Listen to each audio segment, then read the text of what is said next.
Hello, everybody. We'll talk about that one. Let me make sure I'm good with the audio. Good to see everybody. Hopefully, you all enjoyed your Saturday so far. Yeah, what a game!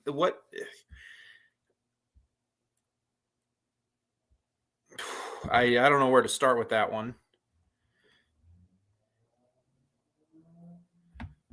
Let me make sure I'm good with the audio. Okay, so we're good with audio. So Alabama beats Auburn 24-22 in the new goofy overtime rules that no one likes because we all had too much fun watching LSU and Texas A&M shootout years ago. Man, what an ugly game, but also there's a lot to talk about. We'll start off with the obvious. Auburn's defense came to play. Derek Mason, he might get himself a coaching job in some place that's not a complete disaster like Vanderbilt. He had an excellent game plan.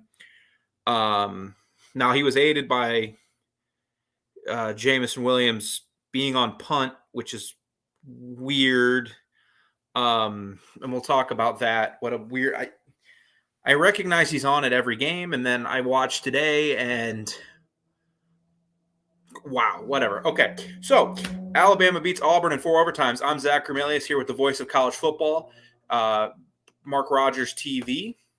We're on 3 different channels today. It's my first time being on the main channel, so I'm super excited. Hopefully, we'll have a good conversation here for the next hour or so, talking about what was an incredible Iron Bowl that Auburn fans are going to feel they squandered.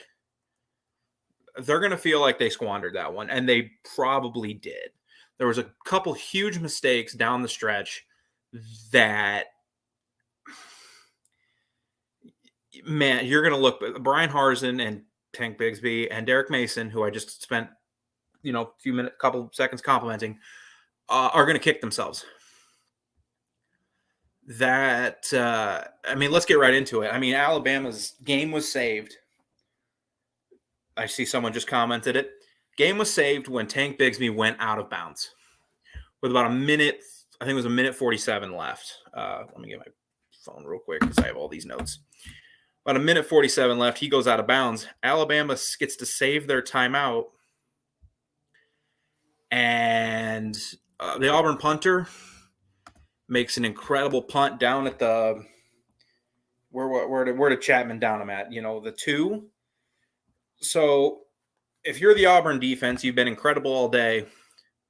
You got 2. You have to stop them for a minute 40. They got no timeouts, and they have to go 98 yards, and you can't do it. Ja'Cory Brooks with an incredible catch up the right sideline, as you're looking at it, right sideline. And man, that was and then you get to overtime. Alabama scores. Auburn scores. They got to the 4 overtimes and they got to the 2-point conversion tries, but man, you got to go for 2 there. You have to. I understand Saban not going for 2 when they scored, like some other coaches would, mostly because you're the more talented team. Now you have all the momentum. They can't run the ball on you, and that's all they can do. TJ Finley's walking around on what, a quarter of a leg at that point?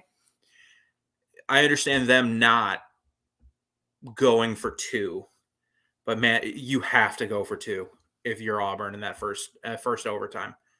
You have to go for 2. They don't. They get the extra point, mostly also because they had the kicker today, Patton, who's like in his second. He's kicked 2 field goals for today, and he went 1 for 2 last week against South Carolina. And he drilled that 49-yarder. Credit to him. Not an easy situation. Credit to Riker too, with drilling the 38-yarder to tie it. It's just, you have to go for 2 there. And with these stupid new overtime rules, it just ruins it. If you like these new overtime rules, get out of my chat. I'm kidding. But man, they're just, It's so fun. And then you watch 2-point tries. You watch one play, you watch 2 plays, and then you got to wait 3 minutes as they go to the other side of the freaking field. Just awful, awful, awful, awful. But anyway, Alabama wins. So their season is still alive, as unlikely as it seems after the LSU game and the Arkansas game. And now this game, their season is not over. Sorry, I'm reading comments as they scroll in.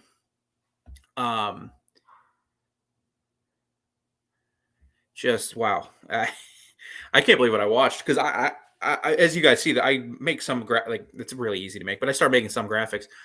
Maybe I kind of jinxed it, reverse jinxed it. If you're an Alabama fan, because I started writing in like 10-3. I was like, the way this Auburn defense is playing, no, and how shook Bryce Young looked. He looked, especially on the first couple throws of that drive. I mean, he missed, I think it was Bolden over the middle. He missed him horribly.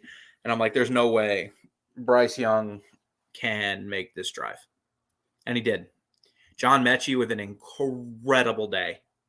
Incredible day. And we can talk more about the issues Alabama's had because there was a lot of them coming out today. And you would like to give the defense credit. You would like to give them credit, but Alabama's run defense. I know Alabama's defense has taken a lot of junk this year, but their run defense, Will Anderson and all those guys up front, have been pretty good all year. Even against Arkansas, they were pretty good. And today was no different. I mean, I really want Bama's website to have my live stats, but now I just got to use ESPN, and I don't like using ESPN.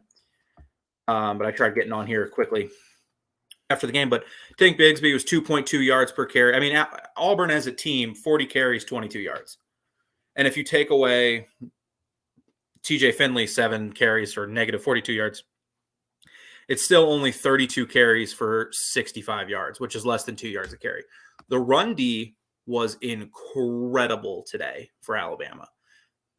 And TJ Finley was on one leg. I see some of you commenting like, man, Bama barely and you're not wrong. Like I want to give the defense credit today because they did only score 10 points before overtime. When the game was still, within the 4 quarters, they only had 10 points.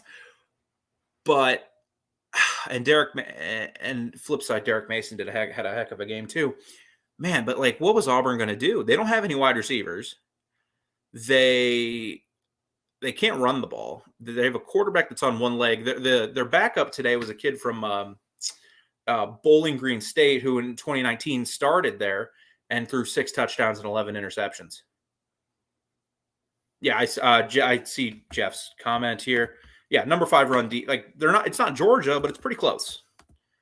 And then you got to give a lot of credit to Bryce Young. And that atmosphere was nuts, especially when Auburn fans, I think, started to believe they could win the game. Because I don't think anybody really thought they could. And then when they went up 10-0 and they kept getting stops, I really do think once they started to think, oh, we can win this thing, that atmosphere turned up to another level and going 98 yards in a minute 40, ice in the veins, as someone put in the chat. Jeff, again, ice in his veins. What a comeback. And we'll talk more about Bryce Young and what this could mean for potentially his Heisman hopes, because before that drive, they were gone. And now he's definitely right in the thick of it. But now to talk about some of the negatives, the Alabama offensive line was abysmal again. They were bad. They were really bad today. They couldn't get anything going explosively in the run game. Brian Robinson tried. I'll give, and he was hurt. So I'm going to give Brian Robinson a little bit of credit today. I thought he played pretty okay. Let me look real quick. I know it's scrolling, but 16 carries, 71 yards, 4.4 yards a carry. But he only got the 137-yard gain. And outside of that, 15 carries. Let me do my quick mental math. 34 yards. So man, the offensive line was abysmal. Bryce Young was under duress all day. And I'm trying to pull up. This is why I wanted the live stats ready, because I wanted to see, how exactly how many tackles for a loss they got, how many sacks they got. But of course they don't.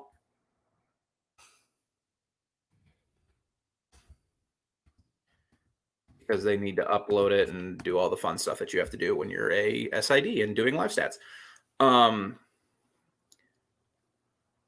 But man, yeah, credit to Bryce Young. But yeah, that offensive line was abysmal. This is the first time in how many years, and someone pointed it out on Twitter, we see Alabama dominate teams with their O-line. Just dominate teams. And we can talk about the rest of college football and some of the implications here, because I see some people talking about Ohio State, Michigan, which good for you, Michigan. Good for you. But my Lord, I come on, rolltide.com. Give me the live stats. Maybe Auburn's will.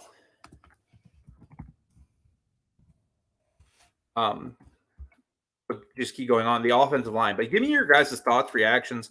Let's have a conversation here. Not just me talking at you. That's not fun for anybody. So let's just have a conversation here.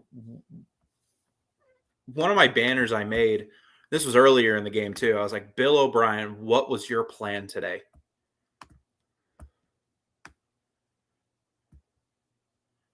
What was your plan? The run game is not creative. Jameson Williams goes out, and you have no deep threat. So Mechie's a very good receiver, but he's not a deep threat. He's a intermediate guy. Where are the tight ends? Where's Slade Bolden? Where are any of these guys? If you're out of wide receivers, bring in more to protect Bryce. Bryce just got murdered all day long.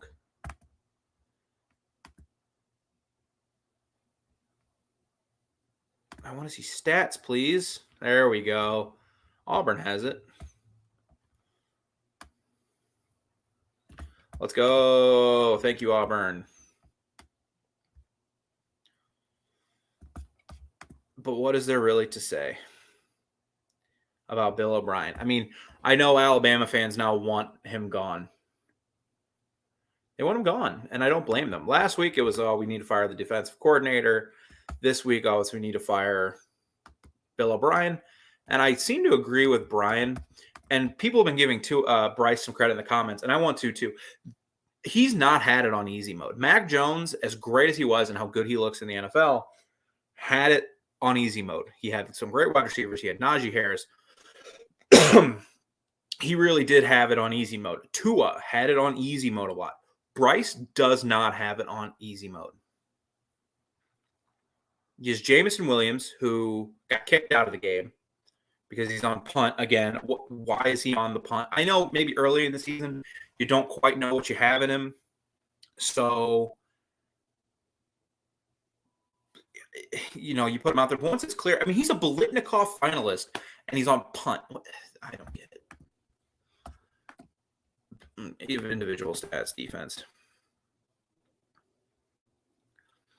I mean, 3, 4, 5, 6, 7 sacks today on Bryce Young.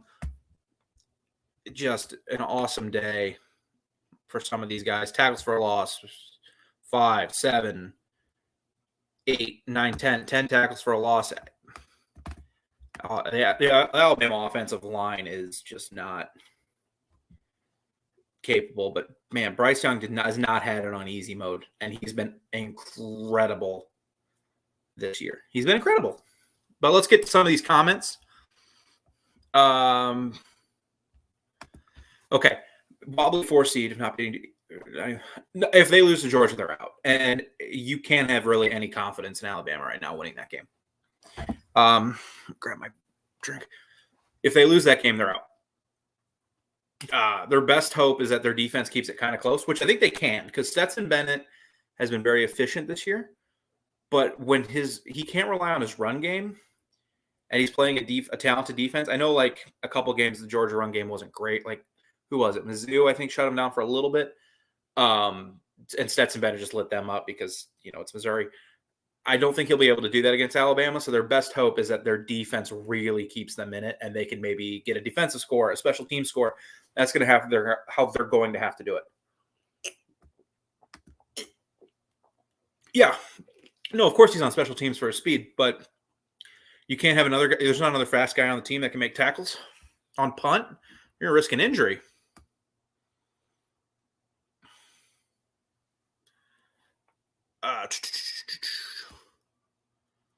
Yeah, Alabama has to be Georgia. Where's this comment so I can pull it down? Yeah, Alabama's gonna have to be Georgia because the fun chaos. If you guys want some fun chaos, Michigan loses next week to Iowa. Oklahoma wins this game and then loses next week in the rematch. Then who do you put in? Because you'll have Cincy, you'll have Georgia, and let's say Alabama does lose to Georgia. You have Georgia, you have Cincy, you'll have Notre Dame, and who? So think about that for a second.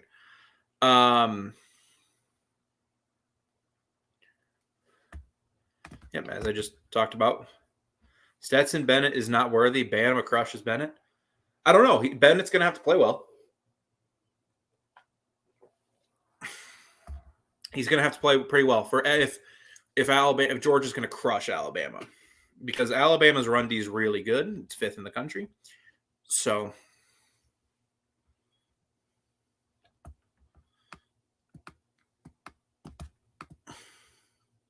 Mac Jones didn't have to battle away crowd. You are correct, sir. Let me pull down the Bill O'Brien thing. Miami fan. No one's hiring Bill O'Brien away after this. There were thoughts that some teams would want him as head coach. No.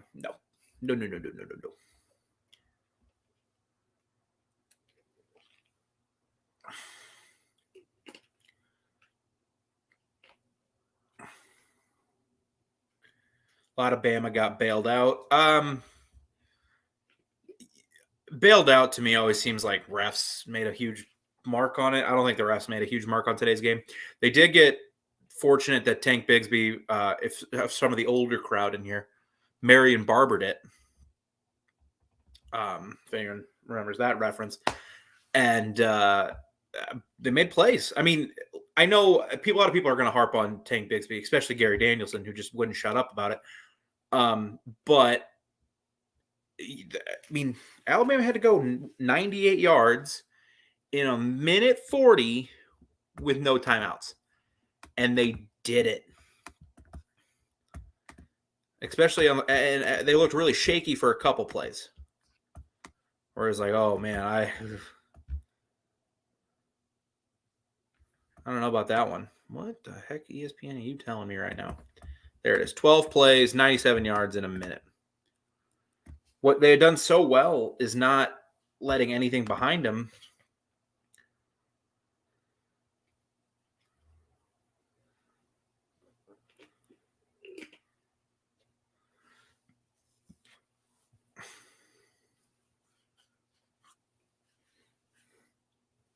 Just reading the comments, and you guys are going crazy, and I love it. Love it. Love it. Keep bringing it for a little while. For a while tonight. We'll talk all about this game and about the implications, the playoff, as we're going to go, probably 45 more minutes? Oh, my throat's sore after watching that game. Touchdown, Oklahoma. And Notre Dame Stanford is going to have big implications. Yeah, and if you're Auburn, that drive's going to kill you. Because you have incomplete pass. You have 3rd and 10, 22-yard completion. 21-yard completion on 2nd and 1. And then you have nothing. 3rd and 7. You have a 4th and 7.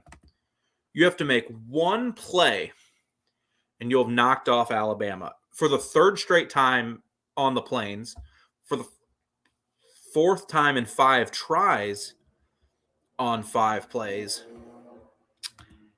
and Billingsley for 14 yards. First time I'd seen an Alabama tight end in like 2.5 quarters.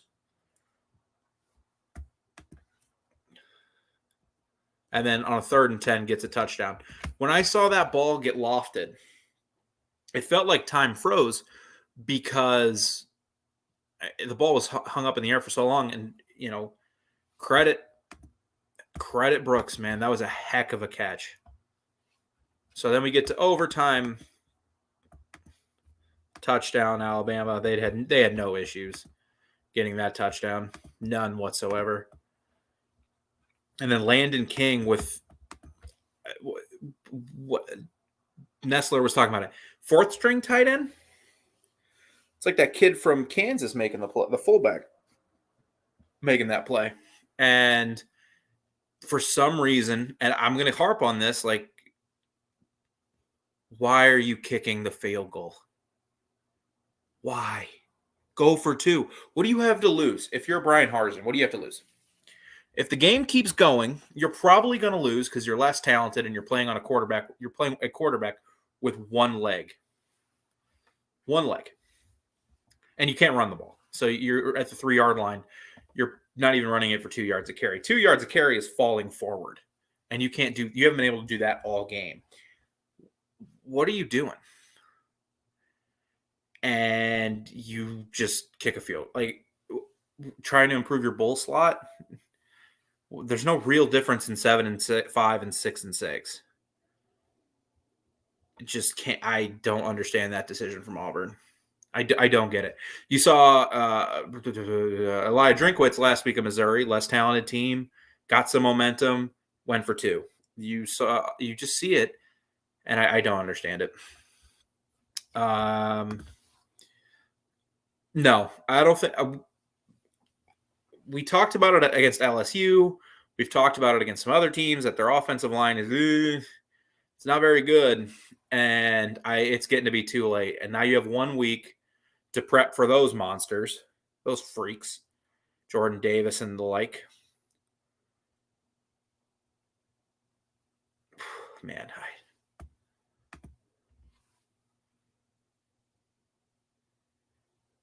Finley was, man, what was crazy too was he was obviously hurt. His ankle was shot. I don't know if his ankle or what, but he was barely putting any weight on the one leg. And then in the 2-point tries, they kept rolling him out. What are you doing? I know Brian Harsin was the offensive coordinator at Boise when they did all the crazy plays against OU back in 2006, 2007. It was 2006 season. It might have been New Year's Day. I don't remember. I was 10. I'm only 25 now. But you had to have something. You couldn't run that little rollout throwback on after the extra point. I'm going to keep harping on that. Like, that's a bad decision. That's a bad decision by Brian Harsin. And it could probably cost them. It might have cost them the game because they ended up losing anyway because their quarterback can't throw and they couldn't run the ball. And it was obvious their quarterback. Look at the time of possession stats. If you just want to roll through the team stats, on third down, Auburn was 5 for 18. Alabama, 8 for 22. 159 total yards for Alabama, or for Auburn. 159.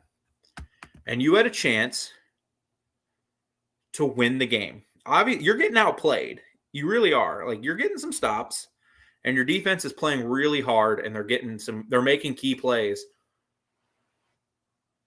But I don't understand. And even as someone with a rooting interest, I don't understand what Brian. Even I was getting frustrated. Let's see. Someone mentioned, wish you could have seen the game with Bo Nix was in there. I don't know, because Bo Nix is more likely to make some really, really stupid plays. Some like really stupid plays, but maybe he could. I don't know. I agree. It would have been interesting to see what Nix could have done.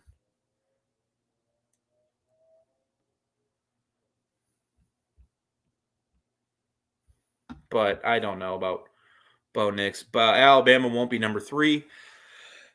I don't.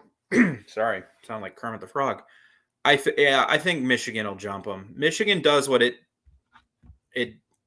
did today against Ohio State, which, again, congrats. If there's any Michigan fans in the chat, congrats to you guys. That was so fun to watch your guys' reaction, running out on the field. That was so much fun. But, yeah, I can't see Alabama being 3. I think they're dropping down to 4. And the entire game, I'm going to be on. I'll tell a fun little honesty truth here. The whole time, even though when Auburn was going up like 7-0 and 10-0, it's great. I was like, okay, at any point, touchdown Okie State, they're up now 14-7. At some point, I was like, okay, Alabama's going to break through, and they're going to win this game 24-10. And I'm going to come on here, and I'm gonna come on here, and we're going to complain about Bill O'Brien's plan, but we're going to give props to the defense, although Auburn's severely hampered. We're going to talk about Georgia, and it's going to be like, okay, another ugly win, but can they put it all together against Georgia? The moment I knew this game was going to be weird, and I talked about it earlier, was when Williams got kicked out for targeting on a punt.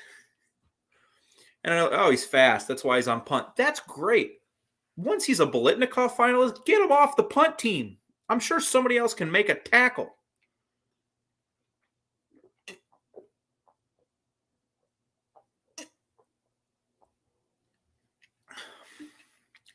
Someone's got to be able to make a tackle. And he gets kicked out. I know you're not ever thinking that's going to happen, but injuries, something crazy, stupid could have happened there. And yeah, I mean, he got kicked out. And now I think he's going to miss the first half against Georgia. FCS play. I went to an FCS school. The FCS playoffs are awesome. You're not wrong. You are not wrong. I think they can be. If I'm just being honest, I think they can be. I honestly think they're biased for Power 5 more than anything. Power 5, and that's just obvious. Power 5, and there might be a little SEC tilt, but what they want to do is create narratives. So that's why you saw like Mississippi State jump up in the rankings quite a bit, and to give Alabama some extra, or even at the time Texas A&M, not Texas A&M. Who am I thinking of? I don't know. And give them a little extra, more credit than they probably deserved, so they could justify keeping them higher in the rankings above Cincinnati, above Michigan State, whoever. And even if I don't think, sitting here today in front of all of you, I don't think Alabama is going to beat Georgia next week. In fact, I don't think it's going to be a very fun game to watch. I don't think it's going to be like a crazy 49-10 game, because I don't think Georgia can do that to this Alabama defense. But I wouldn't be shocked if it's 28-13, something, something low scoring. That's right. Thank you. I had notes on when that happened, and I just could not remember for the life of me. Thank you so much. I appreciate that. Sacred Heart versus Holy Cross. Swampy. That's funny.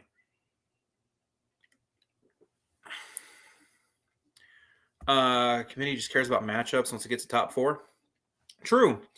And we're might have some interesting. We might have Cincy, Notre Dame, or not. We might have a Cincy, Michigan, Notre Dame, Georgia. Now, Notre Dame will continue their tradition of getting whipped in the playoff, but this year I can't really blame them for putting them in the playoff, because who else is going in? Oklahoma State, team that beat Missouri State by 7, Boise by 1, Tulsa by 7.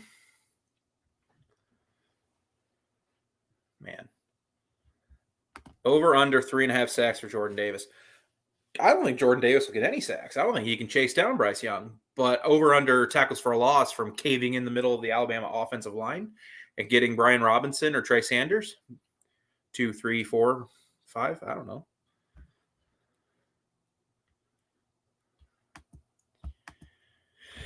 If they beat Georgia, they're in.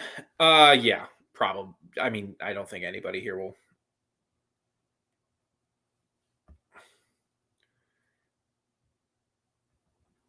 I don't think anybody here would argue that. Bow's probably duh. Yeah, that that was a dumb comment. I'll admit that.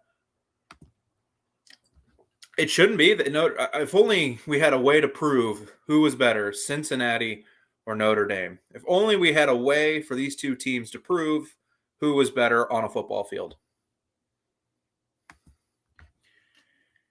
Big 12 champ. Here's the thing with the Big 12. If OU wins tonight and they beat Oklahoma State again, depending on some other things, I think they'll get in.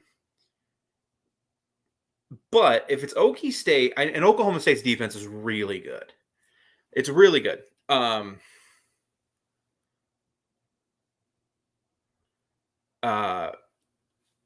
man, I can't. I don't know. It's hard for me to take Oklahoma State seriously because I've seen them so many times come into Bedlam or into November, and it's like, oh, Oklahoma State's pretty good, and then they just melt down. And if they play Baylor next week, Baylor could beat them. I'm biased towards Longhorn Steakhouse. Well, Longhorn's one word, so if you're gonna make fun of me, I'm gonna make fun of you. But I will admit my comment was dumb. Not gonna lie. 8 points. As Alabama, their season's not over.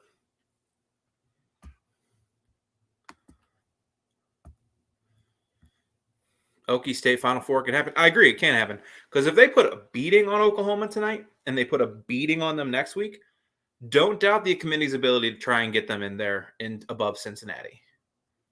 And, and rightfully, maybe they should. Because they've beaten Baylor. Who did they lose to?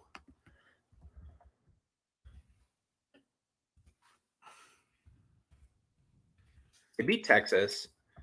Back when we all thought Texas might be okay. How wrong were we?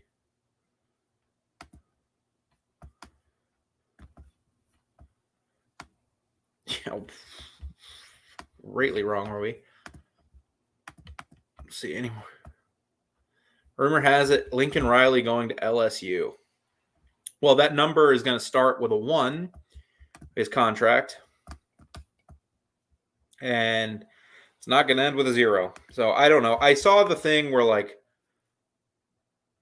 a bunch of LSU people like Will Wade and the baseball coach started following Lincoln.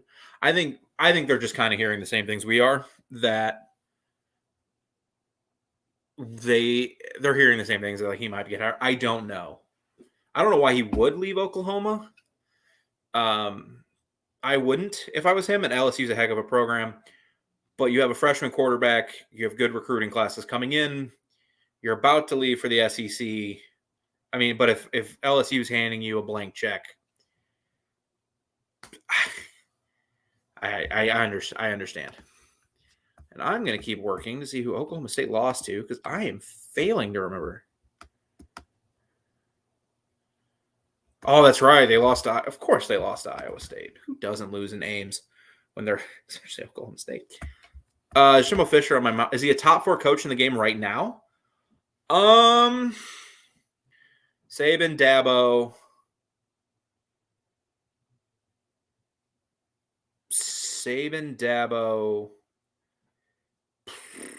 Man, I probably not, because I'm going to probably have Lincoln in there.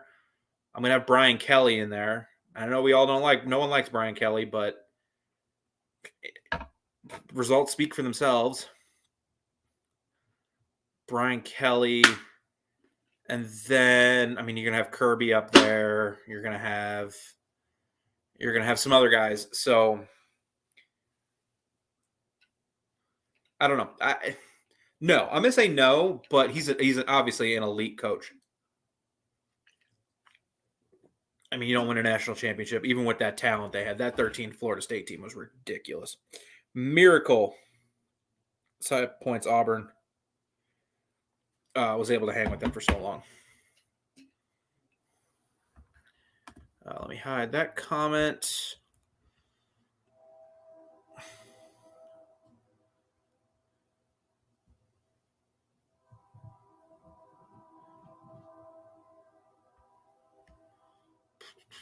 How in the world do you let? That's what I'm asking.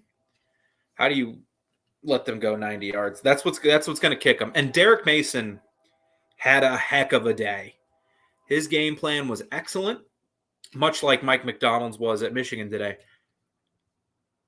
Excellent, excellent game plan today for Auburn. And they exposed issues Alabama's been having. I mean, you saw them against LSU. You saw the issues on defense against Arkansas, because it seems like right now Alabama can't put a full game together, offense and defense. Today, the defense was pretty good, although against a very hampered opponent, and the offense couldn't block anything. I'm not going to say me. They would throw me into the 100th row of the mezzanine. But it was abysmal. It was really abysmal today.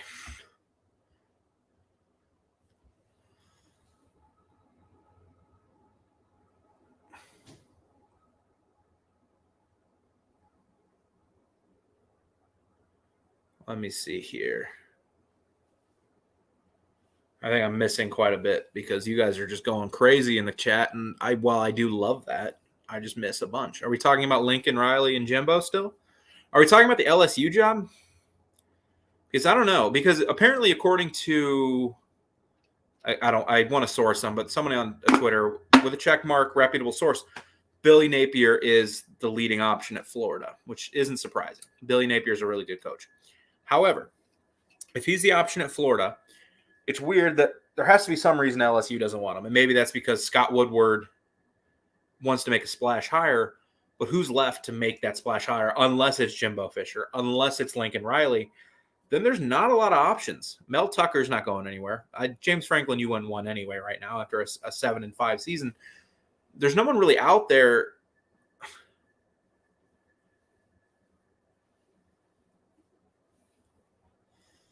that is is a splash hire if you're LSU at this point. So this is going to be an interesting offseason.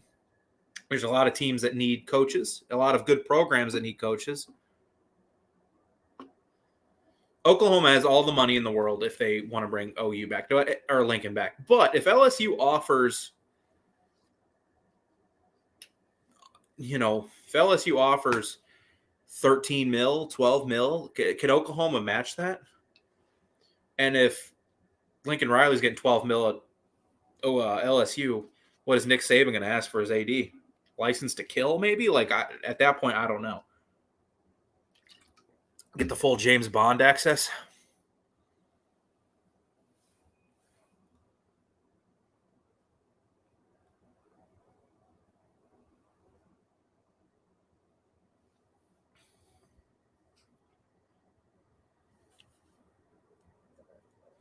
Should steal Dan Lanning.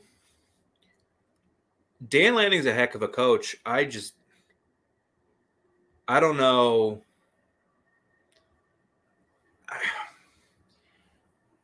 Florida, I don't know what Florida's looking for in their next coach.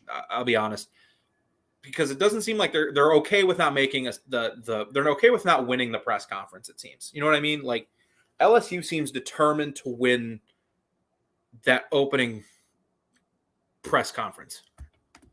Thank you. They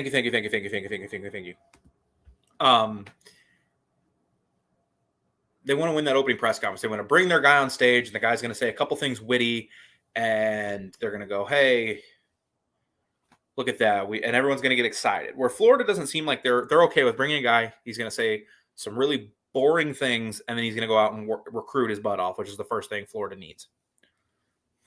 They need somebody that can recruit. Let's see. What do we want to bring up? Deion Sanders? Not yet. Not yet. I think it's the wrong time.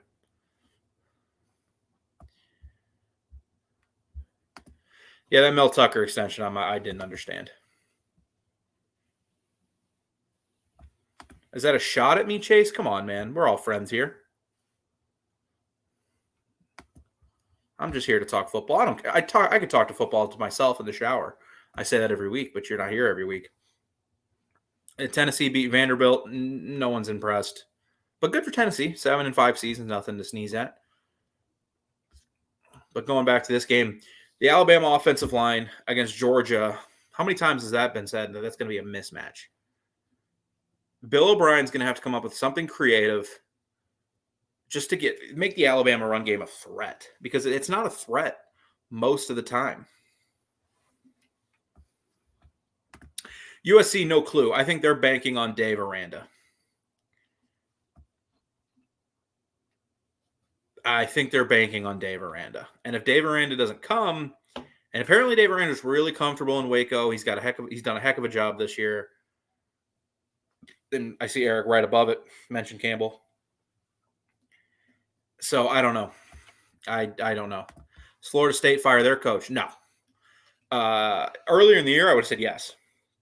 When they lost to Jacksonville State, and then they just kept losing. They were one of two teams that hadn't won a game yet. But no, I think Norvell's done a decent job. He needs to find a quarterback. Jordan Travis isn't it. He's not it. But I think he'll stay. He'll get one more year. And he better win 7, 8, 9 games next year. Maybe more than 7. He better win 8, 9 games. Yeah, I mean, I guess over at SEC or at the Voice of College Football Alabama, we can do a pregame show or a preview for Alabama, Georgia. I'll talk to Mark about that because I think that would be fun. It's just hopefully bring a few people in. Hopefully maybe do a little bit of a round table, get a Georgia fan in here, talk about the game. Miranda is more I'm saying a lot. I'm like Robbins from How I Met Your Mother. But yes and no. I think they've had similar seasons. They struggled last year and they've exceeded expectations in year 2. Aranda does have more of a track record of being an excellent defensive coordinator. However, I don't think he's worth $9.5 million. Like, this Mel Tucker contract has a chance to look really, really ugly. Because what are your expectations now at Michigan State? What are your expectations?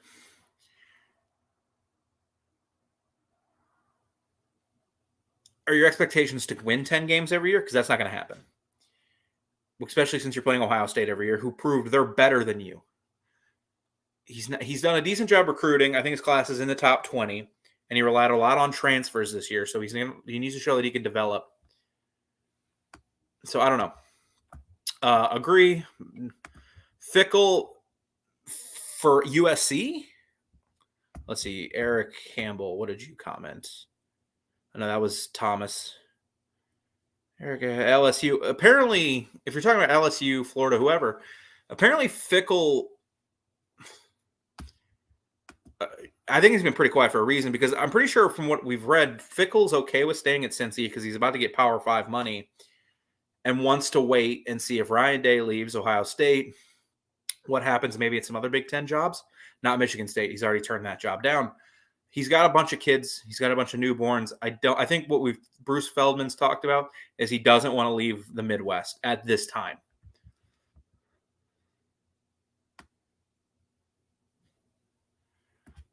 Miami, that's the thing. There's so many big jobs open. Miami's open. Virginia Tech's a pretty good job. It's open. Florida's open. LSU's open. USC's open. And guys want to stay. Mel Tucker appears not. I know Mel Tucker was a popular candidate. He's apparently not wanting to go anywhere. James Franklin, again, just went 7-5. Who really wants James Franklin at this point? He just got a huge extension. He's not going anywhere. All reports are Fickle isn't going anywhere. Who's left? Jeff Traylor from UTSA?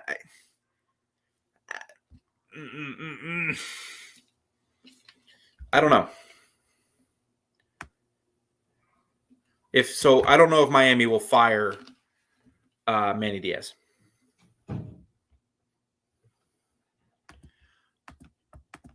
I think he's a good coach. He's turned around Baylor. I mean, I know when Matt Rule left, there was like a mass exodus of seniors. That's why he left. And he got an NFL job, so you can't really blame him. So when there's a mass exodus of seniors like that, it's easy to move on. And Aranda's done a really good job of bringing in and getting to, what are they now? 10-2 in year 2 there. Like he's been excellent. And he's a good coach, and a lot of people respect him. A lot of people speak really highly of Dave Aranda. I do not like listening to Colin Cowherd. But he has Joel Klatt on, and I sometimes like listening to Klatt. And Klatt likes to talk about, when Klatt talks about things he hears from other people, I believe him. And a lot of people have a lot of respect for Aranda. Yep, that's already been announced, I'm fairly sure. Apparently he's going to Florida. Yeah, apparently he's got some young kids. Shoot, he might work for every SEC team by the time this video's over at this point. He'll be the one to watch. He'll be the one to watch. I think he's staying, though. Unless he sees Corral leaving and goes, well, I've done all I can do. Yeah, I'm just going to kind of rapid fire this. Yeah, I think so. I think it was Mel for so long, but I think we all assumed Michigan would get whipped by Ohio State again. And now that they didn't, yeah, I'm sure you have to give it to Harbaugh, which good for him. Kiffin needs to leave. Kids needs to staying put. A lot of Kiffin talk. Kiffin to Vandy. No, Clark Lee's. I think he's a good coach. I don't know what the future looks like there, but I think he's a good coach.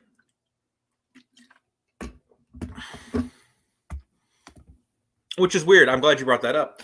I always thought he did a good job at Penn State, and then you hear some things that maybe he didn't, and a lot of people didn't like him. But I thought he did a heck of a job coming out of the stuff that happened earlier in the last decade. And his offensive game plans have been pretty wild. A lot of the times the offense seems to be Bryce Young making a play, and that's not very good. A good look for your offensive coordinator. Yeah, Sark will survive a year. He'll survive 2.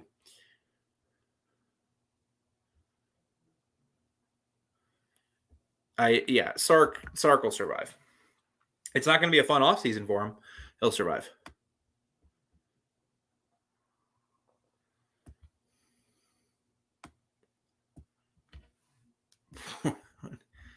So I'm going to tell a fun story. So I was at the first home game of the SEC for the Missouri Tigers. They played Georgia. If you remember back in 2012, the old man football game. And I remember watching that game and seeing how big the Georgia guys were compared to Mizzou. Like Sheldon Richardson, if you all remember, very good player for Missouri, but he looked small compared to the Georgia offensive lineman. And I remember leaving the stadium and talking to some Georgia fans like, hey, man, this was awesome. What an experience. Not a lot of teams bring the fans Georgia, like Nebraska would bring people, and Kansas sometimes would bring people, but Kansas State wasn't bringing people. I'm like, you guys traveled all the way from Athens up here to Columbia. This is awesome. SEC is going to be a blast. But my God, were your players so much bigger than us? And the guy looks at me and goes, yeah, that's how Alabama makes us feel. And this was a Georgia team with a ton of NFL players on it. Alec Ogletree was on that team. Todd Gurley was on that. It was Todd Gurley's freshman year. So, yeah, I see where you're coming from.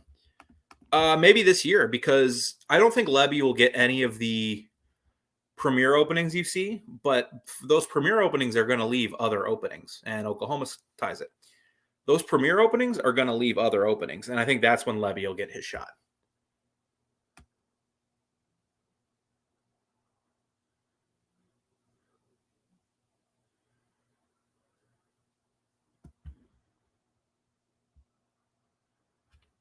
But I like Jeff Lebby a lot. Sorry, I'm trying to find a question I like.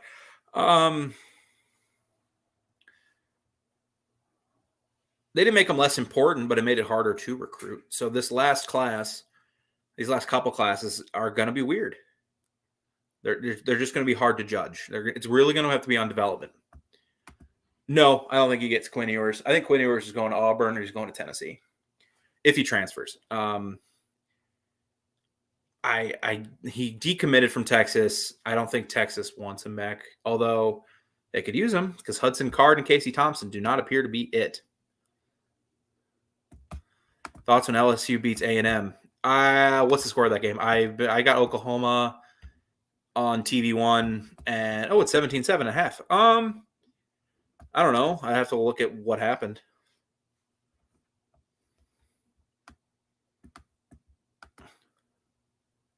I have to look at what happened because I've only got one TV on right now because I can't be doing this, looking at a second TV and looking at this. And Oklahoma State just returned a kickoff for a touchdown. This game is going to be crazy. Notre Dame is so overrated. Discuss me. We can say Notre Dame is overrated, and I agree that they're not a great team. But if everybody else keeps losing and they keep winning, what else do you do? I know if Alabama were to lose next week, I would agree with you that Alabama is better than Notre Dame. I would completely agree with you, but we can't reward recruiting classes. We have to, the games have to matter, which I see FCS playoffs. I love the FCS playoffs, but the issue with the FCS, and this is okay because those games aren't all on TV, they're all on ESPN Plus or local networks. Every game doesn't matter. And I went to an FCS school. Games didn't matter. Every game in college football, Division I, FBS, should matter. Believe me, I know. I was there. LaDamian Washington scored a touchdown. I was going nuts. Believe me. FCS. So, in the FBS, I want every game to matter. Because say we have this format, well, if we had a 24-team format or whatever, even like a 16-team format, this game next week now between Alabama and Georgia doesn't matter. It doesn't matter. And today's game probably doesn't matter either. You can go, woo, we won, but you didn't ruin somebody's season, which is what Auburn was trying to do, and part of the fun of college football. Congrats, Purdue. Your win over Ohio State was a lot of fun. You didn't accomplish anything. Maybe if he stays. Look at the Irish. They were. I mean, look at the total plays. And at the time, if I remember, total plays were like 88 to like 52 at that point. Like it was crazy. Crazy.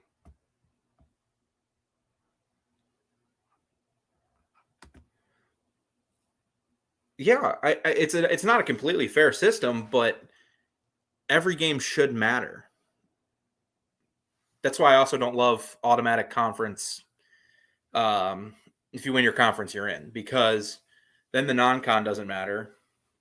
So all these fun games, the Oregon-Ohio State game this year, if we did it that way, wouldn't matter. It'd just be a fun game. You can watch it, but it doesn't really matter who wins, who loses, because both those teams would still be in the playoffs. So I know that Discopic is a little controversial for some, but 8 teams, yeah, I would max go to 6 and have the top 2 have bye weeks, and then the 3 play 6 and the 4 plays 5 at the higher seed stadium. They get home games. But someone at Swampy commented, yeah, the NCAA is just for money, so it's gonna happen. Believe me, I'll get over it. Everyone who doesn't want the playoff to expand will get over it. It'll be okay. It's just what I prefer. I'm not going to sleep at night going, oh, don't you expand my playoff. It's just something I just wish wouldn't happen. But we'll live. We'll all still really like the sport. But the one argument I do hate is, well, the NCAA tournament has 64 teams. College football and college basketball aren't remotely similar. Basketball is, it's not even close to similar. I mean, we kind of do. Today is kind of that, isn't it? And what's the scores of those games? I know Georgia just dominated Georgia Tech, which, yeah. Clemson's somehow scored 17 points. Kentucky's up on Louisville. Well, it looks like the SEC is dominating the ACC Challenge. Florida beat Florida State. Ole Miss beat Louisville earlier this year. Georgia beat Georgia Tech. Kentucky's beating Louisville. Clemson's beating South Carolina. So there kind of is an ACC SEC Challenge, and the SEC's dominating. Shocking. And maybe Wake Forest will play an SEC team in a bowl game, which you should all watch because Wake Forest is fun. They have they lose Kenneth Walker and somehow still are an elite team. Or not elite, pretty good. They're a pretty good team. Elite's the wrong word. But yeah, let's finish just wrapping up. We can talk. You guys give about 10 more minutes. Get all your comments, questions, anything you want in. This has been a lot of fun.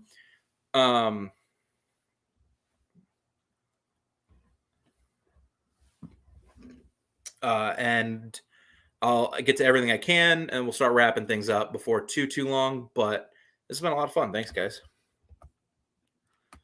I agree, but we kind of do already. It's rivalry week, so now you want poor Georgia Tech to play Georgia every year, and then potentially also have to play Arkansas. Like, that's just not fair for them. That's just not fair. A good season for Arkansas. Yeah, they do. Good job. I'm just messing with you. Michigan, Georgia for defensive fun. No, because Michigan can't stop the run. Great. They're not great at stopping the run. Kenneth Walker lit them up. But they're really good against the pass. But Georgia wouldn't have to pass much.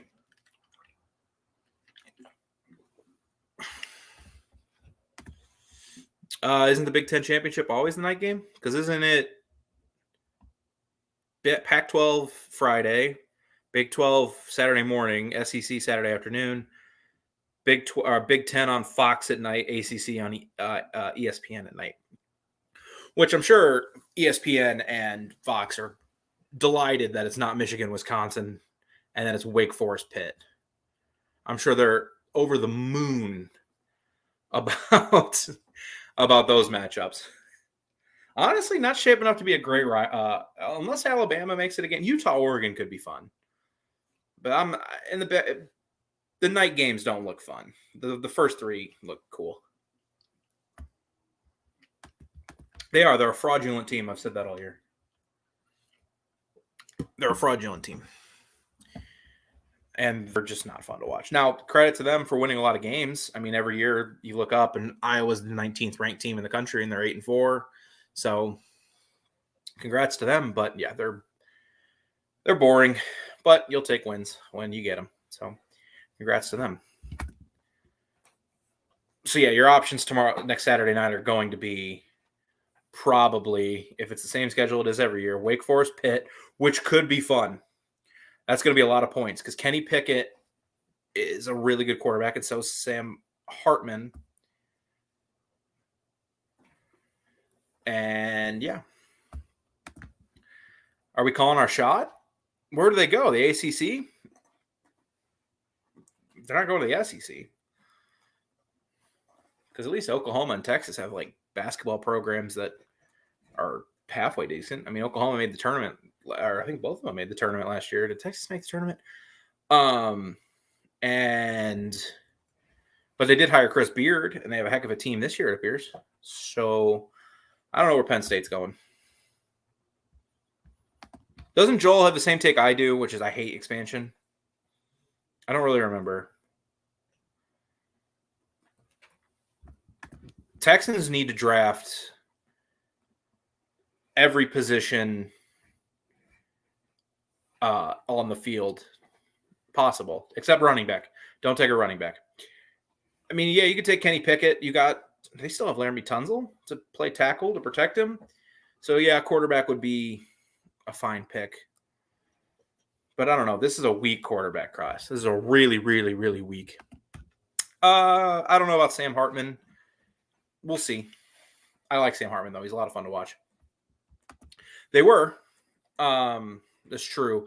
I just don't know. The Big Ten is such a part of Penn State's identity now. I don't know. I mean, the ACC would probably be a good move for them as a program. because they would be what? Maybe the second biggest brand? Are they bigger in Miami right now? I would argue they are. Are they bigger in Florida State? I would argue they are. So, man, yeah, that would be a good move for them because they would still be atrocious in basketball, but they would have they'd have a lot of success in football. Instead of playing Ohio State, Michigan, and Michigan State every year, you get to play what they'll probably be in the Atlantic. Because if they're in the Coastal, they get to play North Carolina State, Pitt every year. They'd probably be in the Atlantic, but I don't know. Ann Arbor's been rocking since 9 a.m. this morning. Next Sunday. You'll now follow Brett McMurphy on Twitter. He gets all the insight for these. Some teams they'll announce, like East Carolina is going to the Armed Forces Bowl, I think it is. So some teams they'll be like, "Oh, we're going to this bowl game. We've agreed." But all the official announcements will be next Sunday. I can't imagine getting benched and then going to the draft. So where does Rattler transfer to? I don't have a good answer for you. Does Hendon Hooker leave Tennessee to go to the draft? What does Bo Nix do? Because those I said Auburn, Tennessee for previously. Does he go to Texas A&M? Or does Jimbo really trust Haynes King? Does he potentially go to a place like Wisconsin? Not really known for quarterbacks, but had a lot of success with Russell Wilson. I don't know. I don't know who Rattler goes to. There's a lot of teams that need quarterbacks. Pitt will need a quarterback. I'm talking about Kenny Pickett. Florida won't need a quarterback. Florida State will need a quarterback because Jordan Travis stinks. So there's teams that need QBs. I couldn't tell you. Rattler to Ole Miss, I like that. I actually really like that a lot. If Kiffin doesn't leave, that's a great. Swamp and McGee's writing haikus in my chat. I know it's not a haiku. That's actually a great idea. Second round pick, man, I don't know. He got benched, and he played like crap. He was playing terribly. Did OU just kick a field goal? What are you doing? So I don't know. I don't think he gets picked. This is a terrible draft because we came in and it was like Rattler, Sam Howell, who's had a rough season. I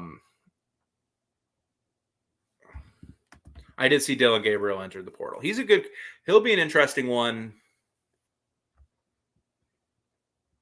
Matt Corral's played himself into the first round, yes. Now, has Matt Corral played himself in the first round because he's such a great future NFL QB, or is it because this class stinks? I couldn't tell you, but he's had an incredible season and really turned his career around after 2019 when who was their coach? Matt Luke was benching him for John Reese Plumlee. And yeah, it's just heck of a career to Matt Corral. Congrats to him. The Heisman Final Three will be announced next week. UT, Texas, I don't know. I said earlier, I don't think they'll take him back after he decommits, but maybe. I mean, they need a QB because Hudson Card and Casey Thompson, not the guys. Just not those guys. Okay. Leave your guys' opinion on the overtime rules. We talked about it a little bit earlier. Is there anybody here that likes the new overtime?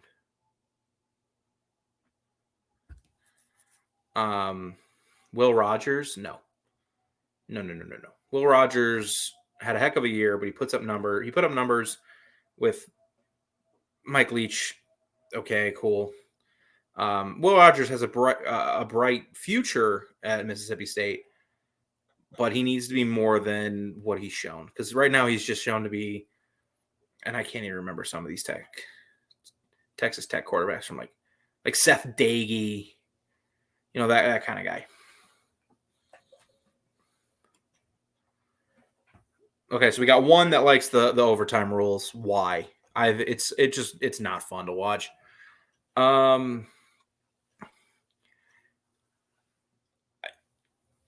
I think it's more suspenseful when you have a drive, not just trading 2-point plays. What I equate it to is like the shootout in the NHL. Because in hockey, I want a team to win based on their hockey skill, not a skills comp. And I think a 2-point conversion is just a skills comp between offensive coordinators. Like defense, they're abysmal to watch sometimes. Aiden Hutchinson for Heisman. He threw his name in the hat today. He was awesome. Jordan Davis is certainly there. Bryce Young's certainly there. Stroud put up with some numbers today. I don't know how the Heisman committee will take those numbers because he did put up almost 400 yards. To me, it seemed there were a lot of empty yards. There were a lot of empty yards, but I don't know. I don't think he'll be over. That we can all agree on. The NFL OT rule, it's so annoying. But a two-loss team makes the playoffs this year. Yes. Because I'll tell you how. So let's say we go into next week with a top 4 of Georgia, Michigan, Alabama, Cincinnati. Oklahoma State's at number 5. Notre Dame's at number 6. Oklahoma State wins tonight, loses to Baylor next week, which could happen. Baylor's a good team. So they have 2 losses. They're out because they won't have enough quality wins. And then let's say Michigan loses to Iowa, which could happen because that game's not going to be high scoring. And when games aren't high scoring, there's a lot of variance. And Alabama loses to UGA, I think you could see Alabama in there. Although I wouldn't put Alabama in there. What's their best win this year? Ole Miss? That was a really good win. What's their second best win? Mississippi State? Arkansas? Like, I don't know. Yeah, but that's what they're going to do. I am agreeing with you. I'm the Alabama guy on the Voice of College Football. I agree with you. Alabama played really badly tonight. And they played bad against LSU. Offense looked pretty good against Arkansas. I don't know. It's hard to judge. I would say no. But that seems really unfair to Oklahoma State. If they beat top 10 Oklahoma, a top 10 Baylor team next week,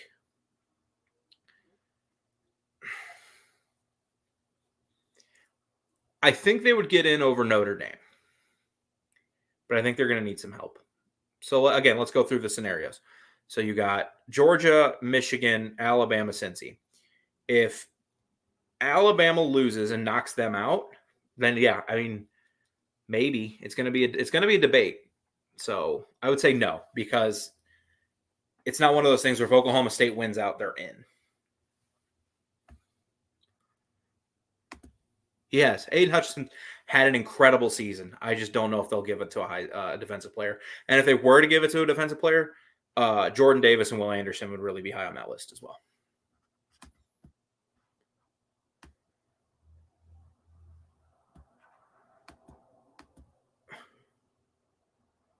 Would Okie State be a 7-point? I don't know. I don't play that. I don't think like that. I don't think so, because I think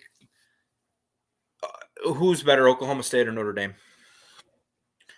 And you can say Oklahoma State, and I would agree with you, but how much better is Oklahoma State than Notre Dame? I wouldn't say by a lot. And Cincinnati beat Notre Dame. I know the final score was 24-13. That game wasn't. That game was a comfortable game for Cincinnati. If Auburn had a healthy QB, they might win today. Yeah, but how many times is it going to get to 9 overtimes? We've literally had one fun overtime game at the Power 5 level in the last, decade? And because everyone had so much fun watching that LSU game, Georgia would kill Cincy. But I think we're going to get Cincy, Michigan, which is fun because if for all the SEC people in here, Luke Fickell hates Michigan because he's an Ohio State guy. No, this is a goofy year. This is one of those goofy years. Everyone's comparing this year to 2007. The year Boston College was number 2. South Florida was number 2. Missouri got to number 1. Kansas got to number 2. But what everyone kind of forgets about that year is it ended with LSU, Ohio State. Yeah, he's been. I talked about that a lot last week. He's just he's incredible.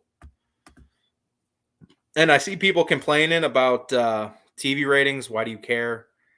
Because are we going to pretend that any group of teams in there isn't going to lose or going to beat Georgia? Plus, how many great semifinal games have we had? Let's go through them. First year, you had Alabama, Ohio State. That was a great game. 2015, you had two crummy games. 2016, you had two crummy games. 2017, you had Oklahoma, Georgia. That was a great game. The playoff just is most of the time the playoff semis are kind of terrible. You had Clemson, Ohio State. That was a fun one. The semifinals for the playoff just they aren't usually great.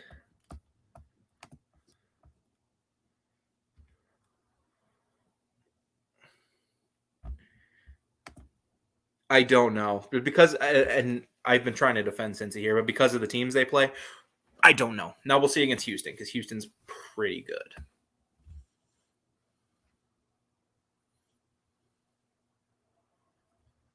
No, they'll get killed because they'll be the 4 seed and they'll get killed. And the 4 seed's gonna get killed no matter what. It's kind of like 2019 when we had LSU, we had Ohio State, and we had Clemson. Those were by far the 3 best teams. And I OU got the 4 seed. Utah almost got the 4 seed if they would have beaten Oregon in the Pac-12 championship game. Anybody that got that 4 seed was going to get murdered by LSU, Clemson, or Ohio State. This year, whoever gets that 4 seed is going to get killed by Georgia. They just are. Like, Michigan, that scares me is UGA. Yeah, I think your defense could do a good job against UGA. The issue is you ran the ball really well against Ohio State. Your quarterback's still incredibly limited. And I like Cade. I think Cade's had some really good games this year. You're not running the ball on Georgia. So Cade's going to have to make some plays, and he can't make those plays. So, I mean, some years, who was it? Alabama was a 4 seed, and they played Clemson 20, it had to have been 2017. And they won, but most of the time, yeah, the 4 seed just does get killed. So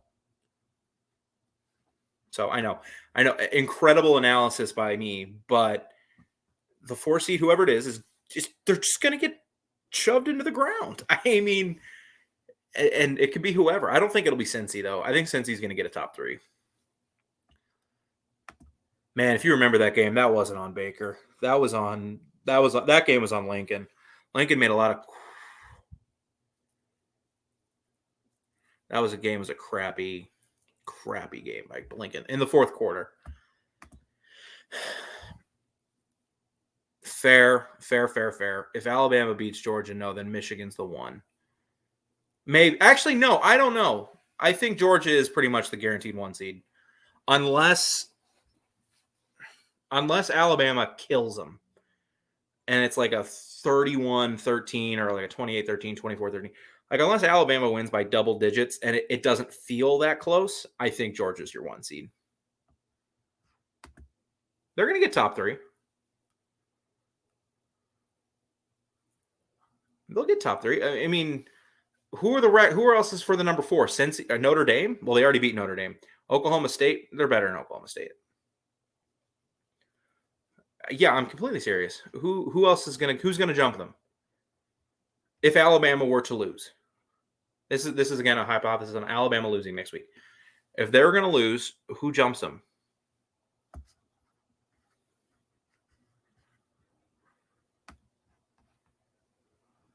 Okay, you're going on the if Georgia loses next week. I know. I think they're the 1 because the committee's going to go. Alabama lost to, or Georgia lost to Alabama in a title game. Michigan lost to Michigan State, who's not a good team, or not a great team. They're a good team.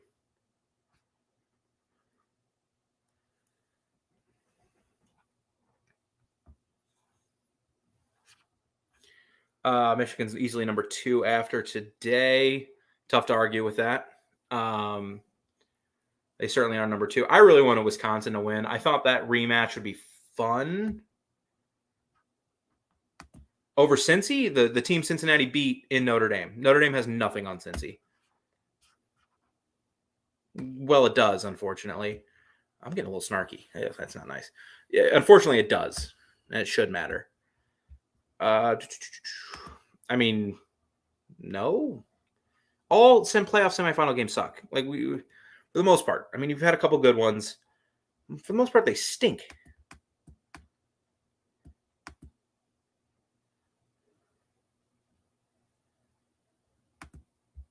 I don't know why the Big Ten would care. I mean, the Wisconsin defense is better statistically. Wisconsin defense can get stops without relying on turnovers. They didn't give up 400 yards to Purdue. So hang on, let me get this straight. And I'm getting snippy here, but Notre Dame has a lot on Cincinnati. If only we had a way to decide who was better, Notre Dame or Cincinnati. Like if they could play a football game, I don't know, maybe at Notre Dame even. Play them at Notre Dame. Notre Dame and Cincy at Notre Dame. And we could see who wins, and then we'll know who's better. If only we could do that. Oh, wait, we did. And I'm defending Cincy a lot here, but they're better than Notre Dame. We know this. They played. And sometimes head-to-head shouldn't matter. Michigan is a better team than Michigan State. We can all agree Michigan State won that day. But when we're trying to compare resumes, the head-to-head should matter. 12? That sounds about right. Maybe a little lower, maybe like 9.5, 10.5. But yeah, that sounds about. I remember that. The games have to matter. They have to matter. You guys are talking like the games don't matter now. The games have to matter. I don't care if it was in September. The games matter.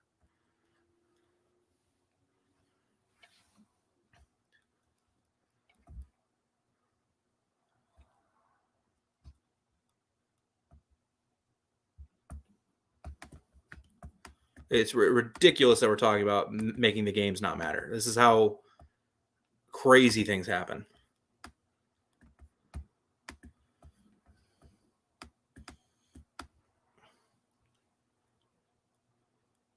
Yeah, that Notre Dame team that beat Virginia Tech by 3, North Carolina by 10.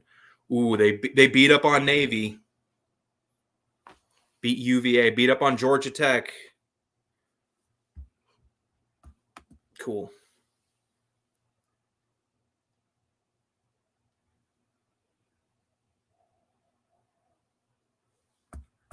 You're right, they're not. They're not comparable. Cincinnati 24, Notre Dame 13.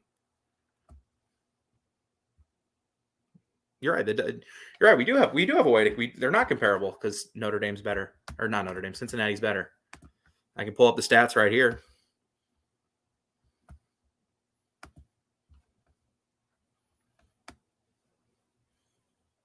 Kyron Williams 3.5 yards a carry. Desmond Ridder went for almost 300 yards. Ford 4 yards a carry. I pull up the stats. Who's better? Let me see. Well, no, they outgained them by 50 yards. They outscored them by 11. So I think I can say who's better.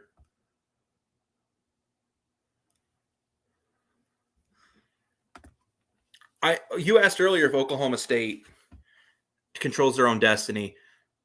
I don't think they do, but they certainly have an argument. Sort of like 2011 when it was Alabama LSU. They certainly have an argument. I mean, you beat a top 10 OU team tonight, no matter how fraudulent some of us think OU is. You beat a top 10 Baylor team. Yeah, I mean, they certainly have an argument. But I don't know. Like, we look at those games from a couple months ago. It'll be interesting. This is an interesting philosophy if Alabama were to lose next week, which I think we're all.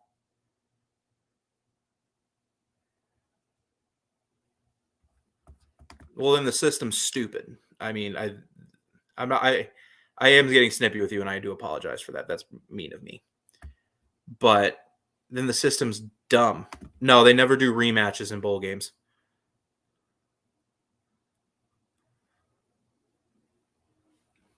I think the last time they did a rematch was like Nebraska Washington years ago. But yeah, no, and then if that's the case, then the system's stupid. It just is. Snippy. I don't mean to be snippy. I just get passionate about things. I'm sorry. I didn't mean to be rude. I keep seeing you put Ole Miss and Texas A&M would beat Georgia. Ole Miss would not beat Georgia. Ole Miss hasn't scored more than 31 points since the Arkansas game. I know most of you are adults. I just don't want to be rude. Like, I'm just trying not to be rude. I'm sorry for that. They would not. Ole Miss hasn't scored more than 31 points since the Arkansas game. And if they're playing Georgia, you'll probably need to score 20, 25 points, and they're not doing that. I'm going longer if I want, but you guys are fun tonight, and I love it. I love talking college football, even with Anonymous. We'll go for another little bit here, but then anybody texting me saying, hey, get off?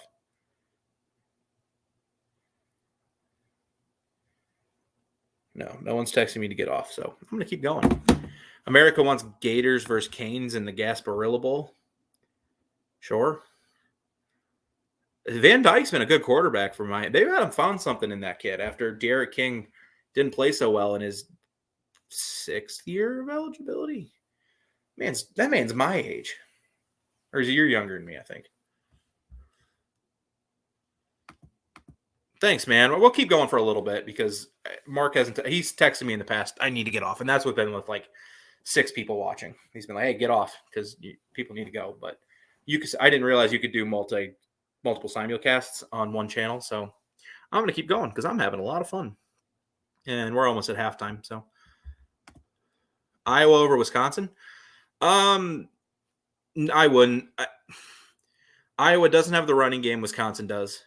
They don't have the defense. The thing they do better than Wisconsin is they force turnovers. Wisconsin isn't very good at forcing turnovers. And that could be a problem when you're trying to upset a team. That's why Iowa does pull those upsets, because they force turnovers, and that's what you got to do. So I don't know. I don't know. Iowa.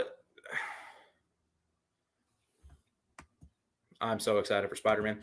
Iowa is an interesting team. I don't think they're going to be able to move the ball at all, because CJ Stroud today in the Ohio State offense was moving the ball okay, 20-20.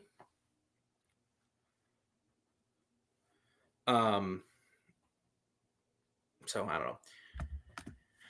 Yeah, Bo Nix isn't better than Matt Corral, but he beat him. Will Rogers. Didn't Will Rogers lose to Memphis?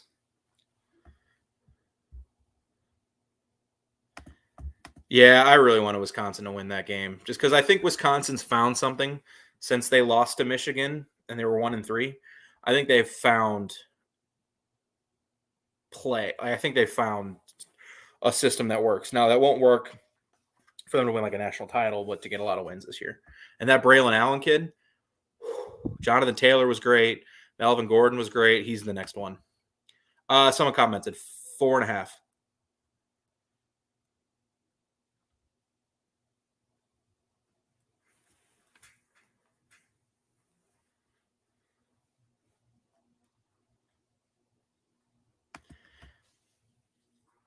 Is anybody watching on the Alabama channel? They are. So you are. They're going to have Jamison. They're going to have Bryce. But they're also going to have that offensive line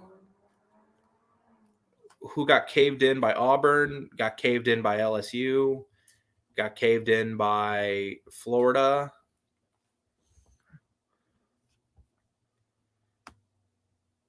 Yeah, I would have thought of that a touchdown. After today, especially, I thought it'd be a touchdown. But we'll see. Oklahoma picks off Spencer Sanders.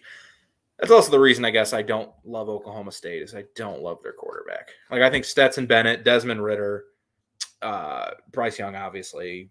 I think even Cade McNamara is better than. I think he's even better than Spencer Sanders. Yeah, 7 points is more reasonable. I think that to me than. Put my remote down. Than 4.5. That sounds low, but 7 seems about right. I think the Alabama defense will keep them in the game for maybe the entire time because their run defense is really good, and Stetson Bennett's going to have to make some plays. And I don't know. 17. We have seen some wacky spreads though in big like Michigan State, Ohio State was like a 19.5 point spread. So I see the JT Daniels question. Will Tennessee be better 8-4? Well, 8-4 is only one win. So, you change the result against,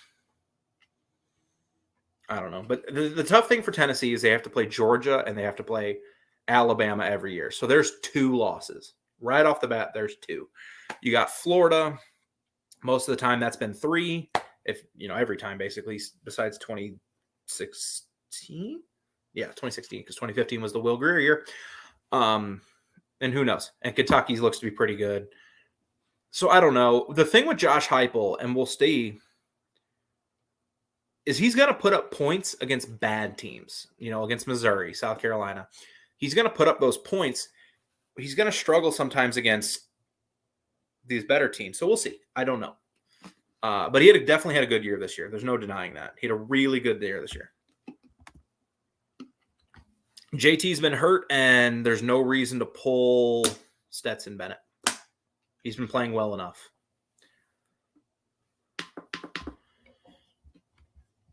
Auburn stops on 4th and 7. They don't let him drive 98 yards. They had plenty of time. I think they had plenty of time. That's fair. I don't know if that'd be the. Oh, that's just your pick. Yeah, okay, fair enough.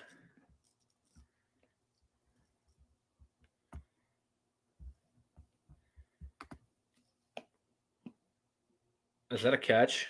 Holy cow, touchdown Oklahoma. 24-24 going into the half. Fool if you pull Bennett out of the line. I mean, Stetson Bennett, it isn't like last year where he clearly struggled against some good teams and JT came in and just lit the world on fire. Stetson's been really steady. And what message is Kirby going to send to his team if he's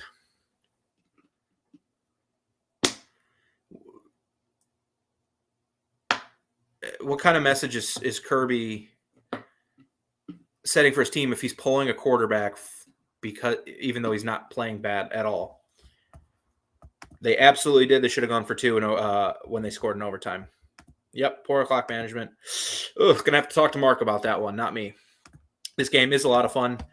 I'm not writing you off. I'm just kind of agreeing with the comments because anytime you have the best coach in college football history, and okay, fine, here, I'll make a case for Alabama.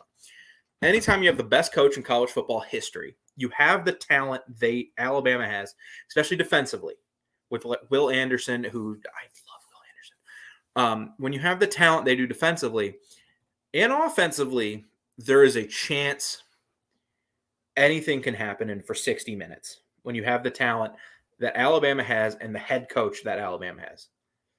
Now, on the flip side, we've had 13 weeks of watching these two teams play, and Alabama, off the offensive line for Alabama and the run game. The run game struggled not just against Auburn or against whoever. They struggled against Mercer in the run game. And Bryce Young's going to have to make some plays. And he's going to make a lot of them because George is going to put up, I think we can safely say in today's college football, George is probably going to put up, at least 20 points? 20, 24 points? Can Bryce Young score 27? Can he get a cheap shot against Jameson Williams down the field? Can they maybe get a defensive touchdown? It's going to be a very difficult game. But I don't I know I've been saying like Georgia's going to win next week, but I don't think that I've completely written Alabama off because of the coach and because of the talent, even though the talent has underperformed a ton this year. No clue. People have talked about pods. People have talked about reshuffling divisions. I just don't know what they would do. They're playing Oklahoma. We've talked about this Bedlam game. The joke that I like to tell, and I don't remember who I from. It was Roger Sherman on Twitter. There are two outcomes of Bedlam.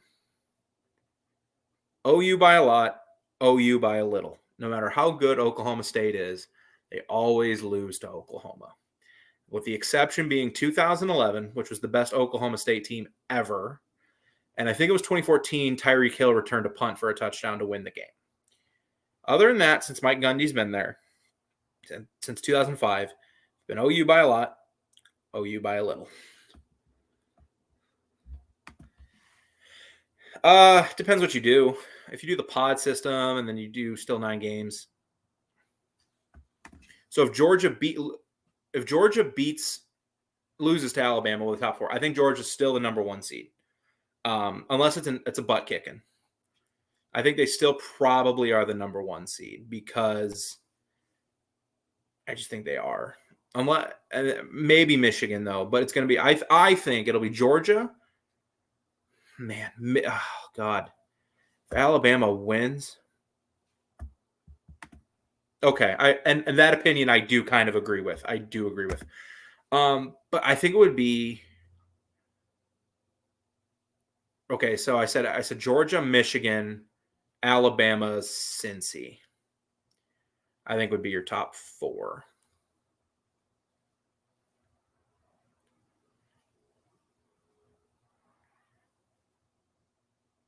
I think that would be your top 4.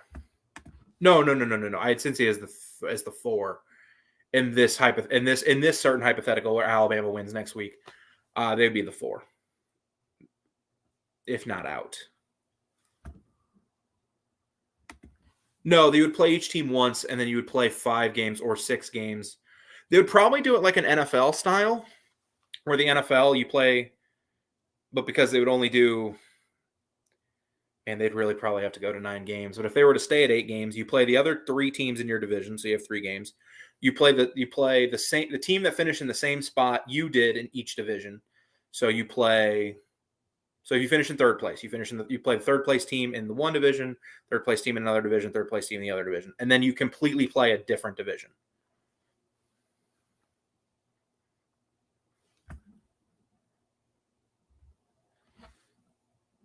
If I hope that made sense. You'd play your own division, you'd play another division, and you'd play the 2 teams in the divisions you didn't play that finish in the same spot. So like if you were 1st place, you'd play the 2 first place teams. I don't think they do that because that would lead to some really uneven schedules. Because then if like Alabama wins their division and Georgia's in a different division, they'll be playing Georgia and they'll be playing, Oklahoma. And so,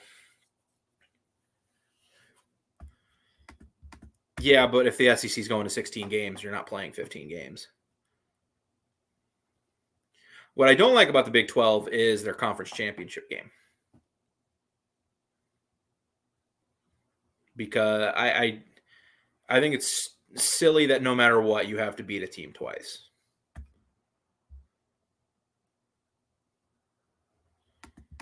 He should, because no quarterback's running away with it, and he's been incredible. He should. Him and Jordan Davis should have options. And there's some running backs out there that aren't getting enough love either. But they're not playing on great teams. Like Tyler Beatty. He's having an incredible season, but he's on a pretty bad team. So he won't get love. Kenneth Walker will get some love. So, Bryce Young can clinch it with a great performance next week, but Will Anderson. No. I was talking about in a what I don't like about the Big 12. But if you're talking about for a national championship, potentially, they would have to beat Georgia twice. I was talking to Mr. Bays here about how he likes how they do their conference, and I like that too. The only thing I don't like about it is you have to beat a team twice. Like if OU wins tonight, they have to beat Oklahoma State again, which I think is dumb. Oof. You know what? I'm sorry about that. That is tough. That is tough. But hey, you know what? I don't think you probably didn't go to the game expecting a good game today. So, and it's cost them championship appearances. Not having a title game cost them a chance at the playoff in 2014. Because if Baylor or TCU get a chance to play in a Big 12 championship, they get in over Ohio State. Now, the committee was proven right putting Ohio State in because they ended up winning a national championship. But if TCU or Baylor gets to play a Big 12 title game, they win the national title in 2014. So, I don't know. They were extremely wounded today. TJ Finley, I was shocked he was still out there. So one of my friends tweeted out, like, who does Auburn have for a backup? And I had to tell him, well, this is their backup. Who their third string? And I Googled it, and I can't even remember the guy's name. And he was the quarterback at Bowling Green State. Last year he was there, was 2019. He threw 6 touchdowns, 11 picks. Yeah, and that's what I would do for the SEC. But then you're leading to some really unbalanced divisions because there's not the same parity in college football, but there isn't.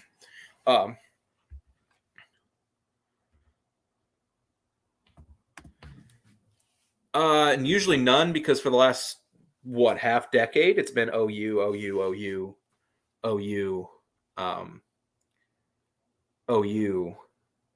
and they've been so much better than everybody. It's not like this year, where this year again Oklahoma wins tonight, they would still have a shot at the playoff. I think we can all agree with that. They would still have a shot, but then they got to beat a pretty good Okie State team again, which is tough to do. Ask 2011 LSU.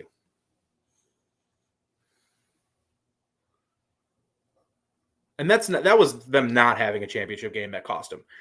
Having a championship game hasn't cost them yet, because it's been like OU, TCU. Last year, neither team, it was Oklahoma, Iowa State, neither team was going to make it.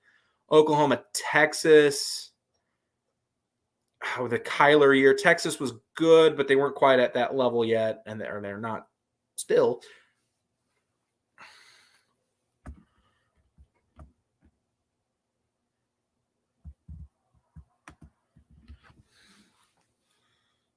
You're blew it in the World Series.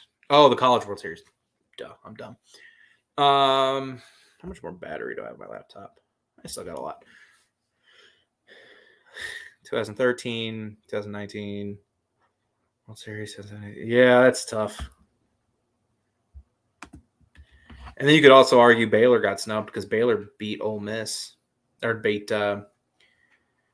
TCU. But yeah, I would agree that year TCU was probably the ultimate snub.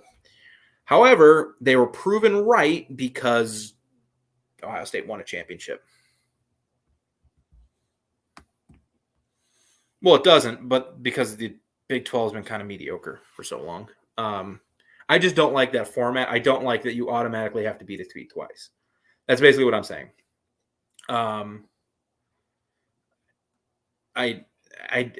just don't think it's, and sometimes you have to. Georgia and Auburn in 2017, for instance, Georgia had to beat Auburn, or Auburn had to beat Georgia twice, and they did. They beat them at home, and then they played in the SEC title game. And I'm sorry, what's our Auburn friend's name?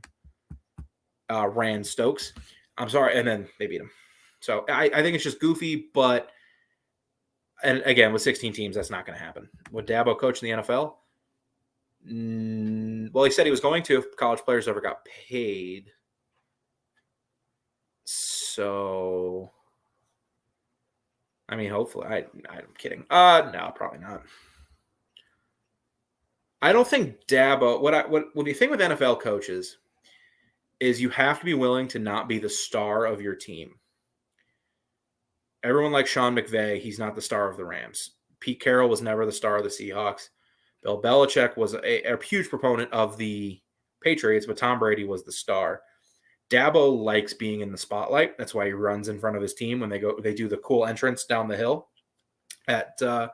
in Death Valley, the other Death Valley. Death Valley with a lowercase d and a lowercase v. Him and PJ Fleck really love being the center of attention. I don't think that would work in the NFL. Dabo only leaving for Bama. Now I've had that. That's a conversation everybody's had. It's kind of like when Mike Krzyzewski leaves Duke, who was going to take the job. And I remember in like 2012, it was going to be Shaka Smart, and then it was like, oh, it's going to be Brad Stevens, and then who knows now? Oh, it's going to be John Shire. But the name, it's like, who is going to replace Saban? I don't know. Cristobal? I mean, he's pretty good at it. So, I mean, it was Gurley for so long. It was Gurley.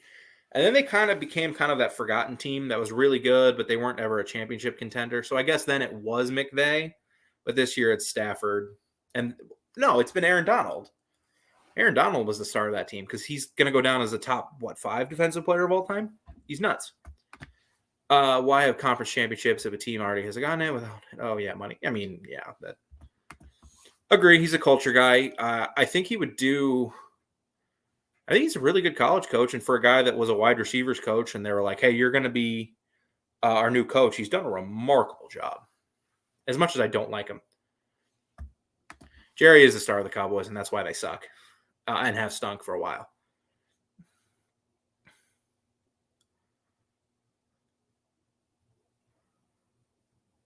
Did I say Jared Goff? I didn't say Jared Goff, did I? If I did, oh my goodness gracious. I thought I said Gurley and then Aaron Donald. Please tell me I didn't say Jared Goff.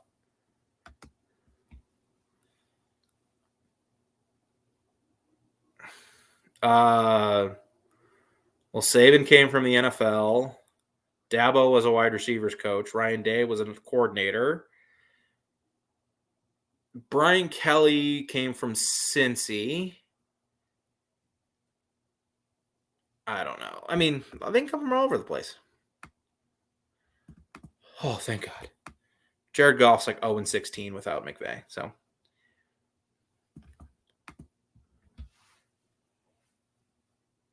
that might be a big issue. Why? It hasn't stopped him the last couple years. No. Well, maybe. My money would be on Mario Cristobal. That would be my bet. My bet would be, I see someone else say Dabo, and my bet would be Mario Cristobal. Because the dude can recruit Power 5 to Power 5. And I was just going through because Brian Kelly came from Cincy, but of course that's not Power 5. Ryan Day coordinator, Harbaugh NFL, Saban NFL. Because I'm assuming that doesn't count because Saban was at, of course, LSU, but he came from the NFL, so that doesn't count. Brian Kelly from Cincy.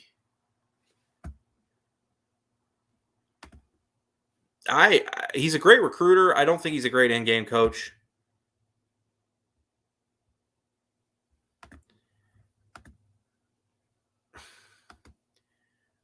Because he did a great job. Why leave someplace you're really comfortable and having a lot of success, like he was at Stanford for so long through the McCaffrey era, and now it's just he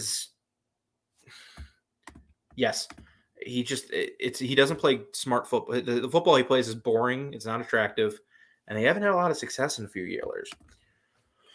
They had no offense because TJ Finley was hobbled and they couldn't run the ball. With a minute 47-ish left, Tank Bigsby ran out of bounds on second down. So Alabama got to save their last timeout for a third down stop, which they stuffed Tank for I think like -4 yards.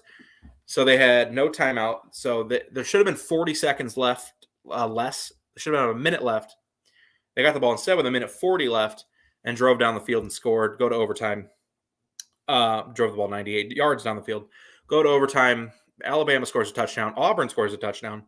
Should have gone for 2 because you weren't going to trade scores with Alabama. And then they just lost. They didn't have the offense to do anything today. Yes, he was. And he was very good at both those places. Yeah, Big East. Because who was his quarterback? Was it Tony Pike, I think was his QB? They went undefeated and they got killed by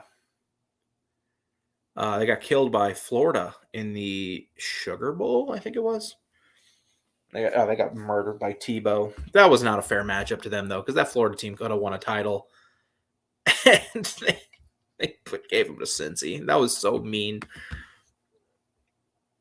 I don't think the issue for Miami is how much money are you going to give Cristobal, because Phil Knight can write a check.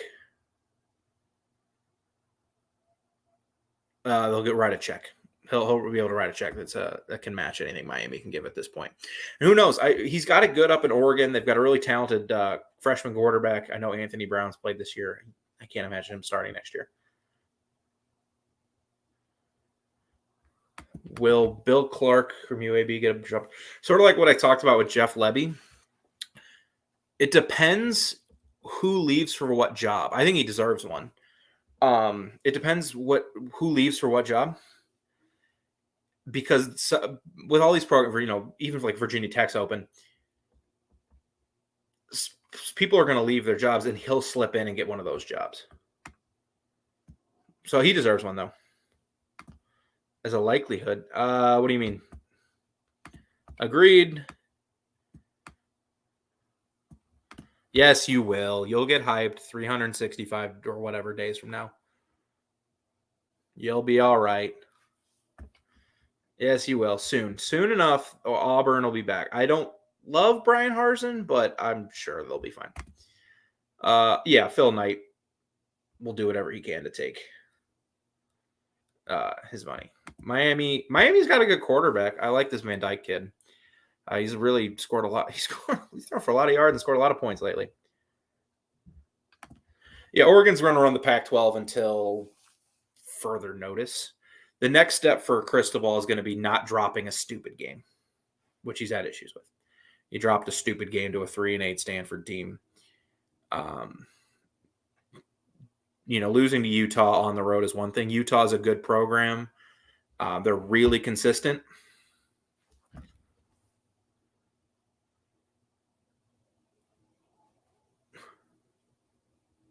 So, I'm trying to figure out. Absolutely, they matter. I don't know. Take the job of Washington. When I heard that report, that was weird. Maybe. I mean, there's some outside stuff with Auburn and Harsin that we're not going to get into because I'm not dealing this conversation tonight, and we're talking football here. That might cost him the Auburn job this year. And if you know what I'm talking about, cool. We're not talking about it because that's just going to upset everybody, and it's going to get really nasty in here. So but Washington has the same policy. So I'm going to say no. But it was interesting that his name was even reported by people who I trust.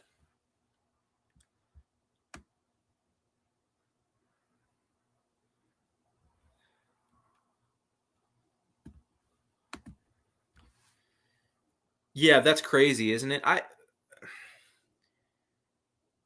only pay attention to so many teams. I didn't realize his recruiting class but it's his first year. So first year recruiting, I don't often look at a ton. For instance, like the Missouri's head coach, his recruiting his first year was miserable. Second year, it was one of the better classes in Mizzou history. This year, they're like 14th or 15th. So we'll see what Harsin does down the road, if he's still there. And the thing with Auburn too, if Harsin does leave, that's just another big job that's open. Who do you get? Cristobal needs an elite offensive coordinator to make up. Yeah, probably. It's going to be a heck of a game because Anthony Richardson will start, and we'll see what this new coach has. It's 24-all at halftime.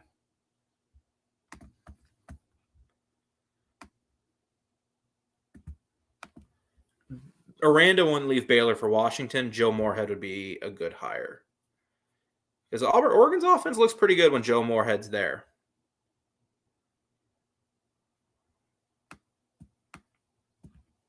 Am I a Yankee? No, I'm in Missouri. I'm a Cardinal. Harsin, a great play caller, was never a great recruiter. I'll take your word for it because he was at Boise, and it's hard to judge recruiting at Boise because they're never going to be, they're never going to have elite recruiting classes at Boise. Is the Pac-12 stuck? No. You have to do what the Big Ten did when the Big Ten was kind of in a rough spot. You had Ohio State, and then you had everybody else way down here. Wisconsin occasionally was really good. It was like Ohio State, Wisconsin, Michigan State. You need to make good hires. They brought in James Franklin, who's a good coach despite his bad year this year. They brought in Harbaugh. They brought in Rutgers, brought back now Greg Schiano. You have to make good hires, and we'll see. And unfortunately, the Pac-12 is not going to get that level of hire. So you got to bring in good young guys that will elevate your programs. I think Oregon State hired a really good coach, Jonathan Smith. He's been very good there. He's taken a program that when Mike Riley left the first time for Nebraska has been just stuck in the middle of nowhere. And now they're going to go bowling back-to-back seasons. They've beaten Oregon once. He's done an awesome job there.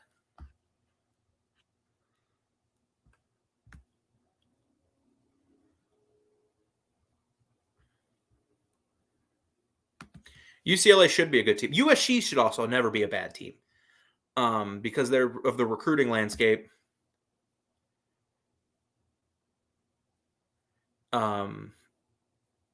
Because of the recruiting landscape out there, they should be better. They just never are. They stink. And, UCLA's not having a bad year, but like everyone kind of hyped up this year because, and they beat LSU because they had so many seniors. I mean, Sam Pittman was a hell of a hire for Arkansas. And I didn't think it when the not hired was announced. I kind of like everybody were like, really, Sam Pittman? Okay, man, he's done a great job. Shane Beamer's done a really good job this year, just getting them to a bowl game.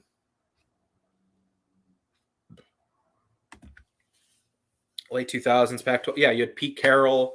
You had Mike Riley was doing a really good job with the Rogers brothers and Sean Mannion.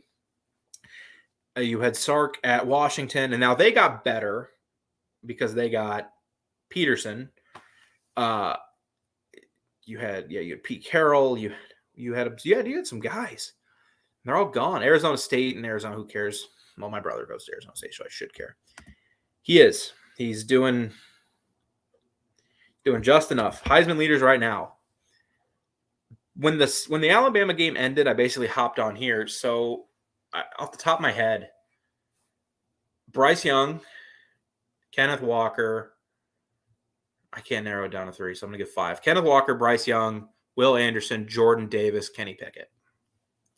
With Hayden Hutchinson right there. Yeah, Bryce Young's from California. Well, Kansas State did. They got Chris Kleiman. Mel Tucker isn't going anywhere. They got Chris Kleiman at Kansas State. He's done okay there. They win the games they're supposed to, lose the games they're supposed to. I don't know. There's also some other places. James Madison has been a really good program at the FCS level. So there's a lot of places that you could go to hire a head coach. I'm not sure where you know.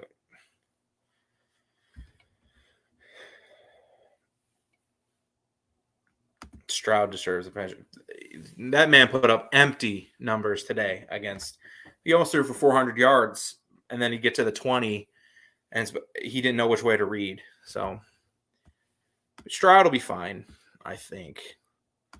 They aren't going to be hurting for wide receiver at Ohio State for the next while. My God, I said I was going to get off almost an hour ago. Holy cow. You guys have been awesome tonight. Love you all. Because as I tell my friends and because I'm just on the SEC channel and the Alabama channel. And as I tell those guys, I could do this. I could talk to my shower about college football for hours. Just walking through different situations. This is awesome. You guys are the best.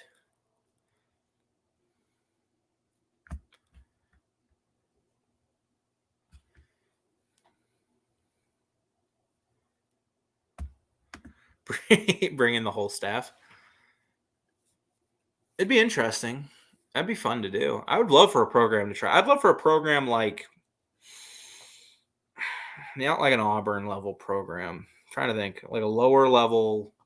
I'd like Cal to try it. Like Cal, bring in, and I like Justin Wilcox. I think he's done a fine job. They've just been really limited with Chase Gerbers at quarterback. Bring in the entire bring in the entire North Dakota State staff. See what happens. I think that'd be a lot of fun.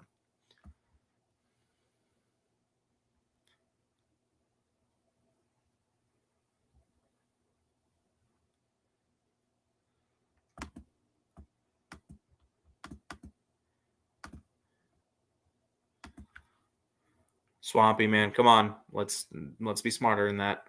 We're just here to have fun. Bring the whole staff. I'd love for like Cal to do that, or I'm thinking like the SEC equivalent. It's like Missouri to do that. That'd be fun. Or like Vanderbilt.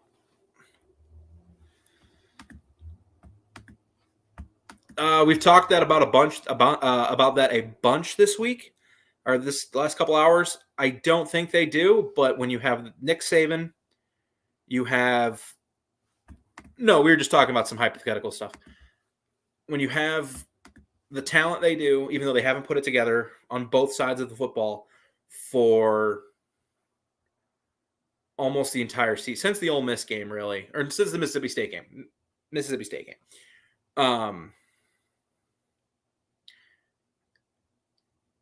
They can. I don't think they will. But we'll see. I'm looking forward to it. I'm looking forward to most of the games next week. I think the only game I'm really dreading to watch is Iowa, Michigan, because it's just going to be ugly. If you like the 1960s, 70s, you're going to love Iowa, Michigan, because they got both teams have pretty decent running backs and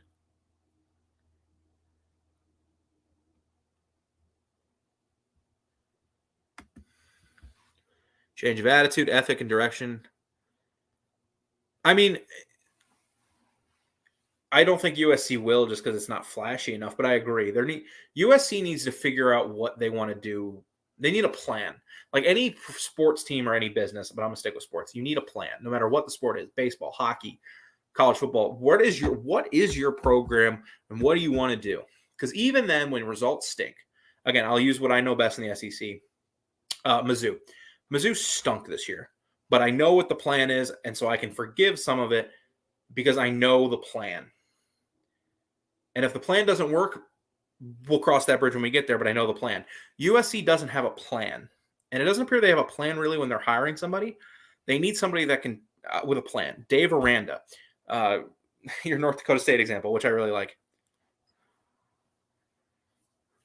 So we'll see. USC is one of 3, maybe 4 jobs in the country with Georgia and Miami that can walk off the bus and can drive to any recruit and pick up a top 5 class. And they stink. And who was their coach? Clay Helton had the worst recruiting class in the Pac-12. One of the worst. Lower in Oregon State, Washington State.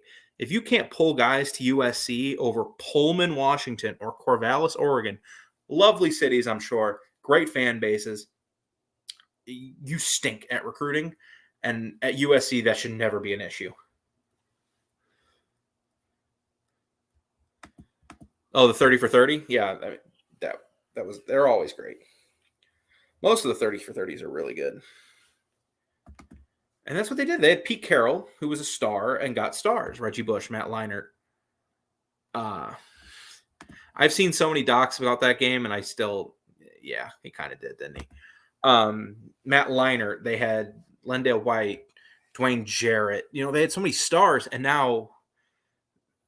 even when Kiffin was there, they had Marquise Lee, they had Robert Woods, and just lately, they had Juju with Darnold.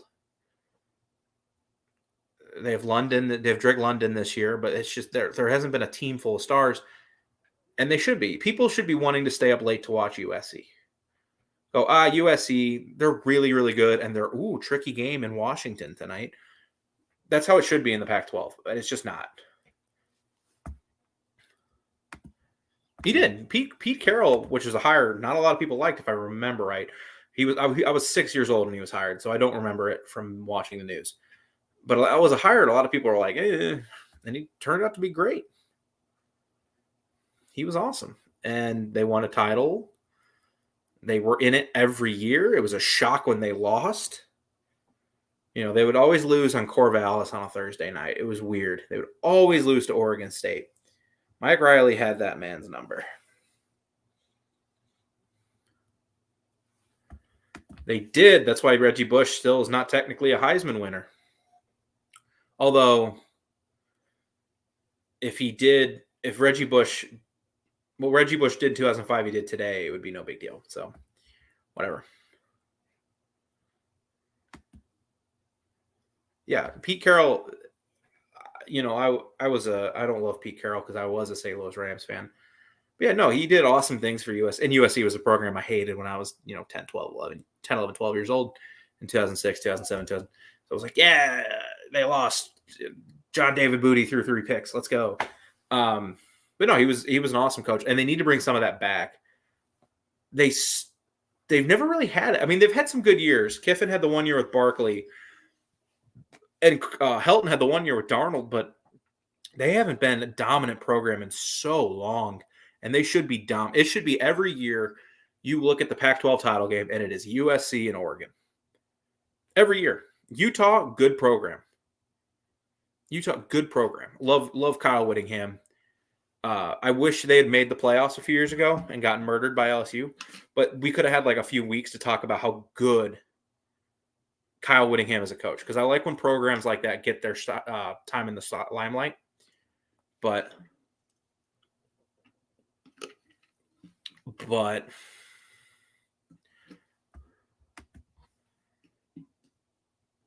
well, yeah, Georgia hasn't won 1 in 40, Tennessee 30, OU 20, Auburn 10. So you're not completely wrong with your comment. Now, I won't disagree with you. But I don't think the fans of USC or Florida will care because they won titles. And that's all that matters. Fire Mike Bobo. Yeah, he probably should be gone. Keep Derek Mason around. He's a heck of a D coordinator. Had a great night tonight. But as far as tonight goes, there was nothing he could do. Alabama's defense showed up. He had a hobbled quarterback. What was he to do? Tonight was not the night to fire Mike Bobo. Last week was the reason to fire Mike Bobo. What a catch! I've just seen my little Sports Center thing. What a catch by Corey Brooks to tie that game.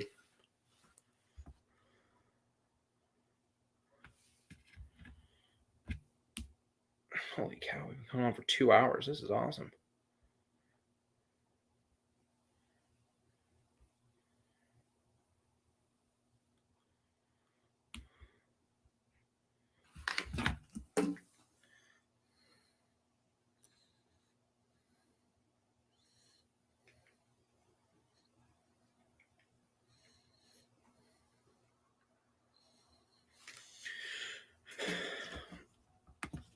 Yeah, I know what you meant. Man, what a crazy day. Did anybody think Ohio State could beat Michigan or lose to Michigan today? I certainly didn't. Especially when Michigan scored, got a stop, and we're driving again, and then threw that awful pick. McNamara threw that terrible pick. I was like, oh no, Michigan's back. I think I had Ohio State 35-24, or Ohio State's going to win this game. And they just kept getting stops. Balls out, defensive touchdown, Oklahoma. Or is it a safety? Safety. For those of you not watching that game. And I'm going to get off here before too long so I can watch the second half of Bedlam. And they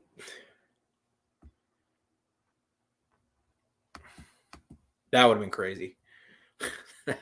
That would have been nuts.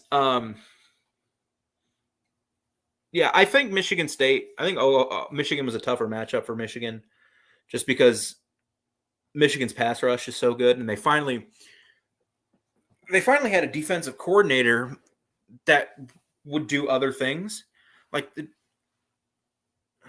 like Don Brown.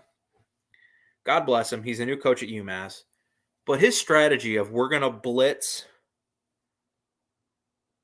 everybody, and we're going to leave our corners on islands against Terry McLaurin, Paris Campbell.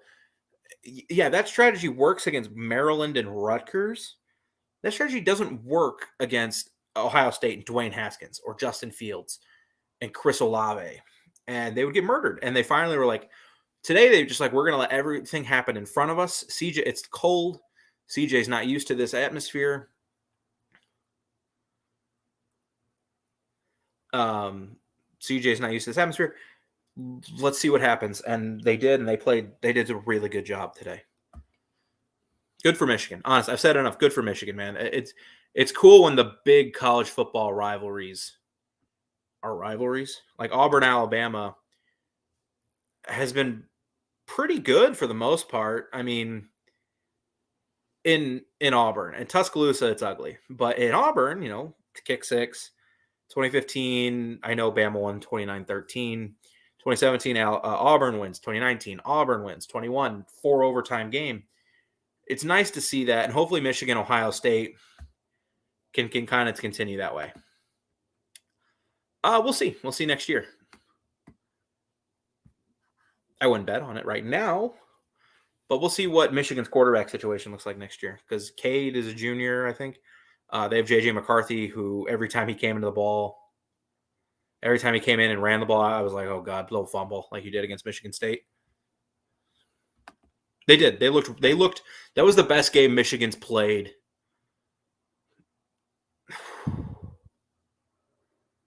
Man, since I can remember. I've been watching college football now for what was my first year, just where I would sit on my couch and watch college football all day. Probably 2007 when I was 11. That was the best game I've ever seen Michigan play.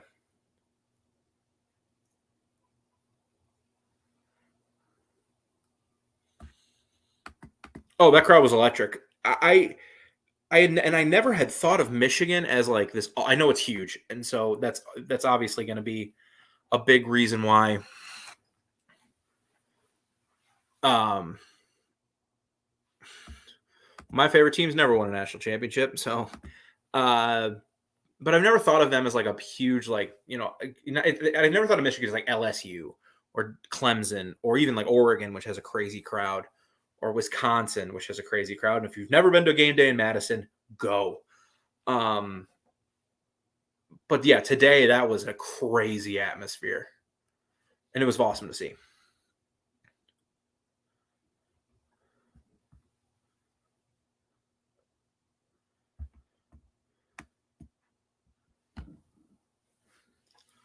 He did. He had an awful, and then he beat Wisconsin, which I know Wisconsin's an 8-14, but his road record against teams that were pretty solid was bad. He beat Penn State on the road, and now he's beaten Ohio State. So you gotta give Jim Harbaugh a ton of credit. And what's crazy about today's game is he won how he wants to win. Because when Shea Patterson got there, they changed their philosophy to be like, well, we're gonna win flashy. We're gonna, they brought in Josh Gaddis. They didn't play flashy football today, but they won.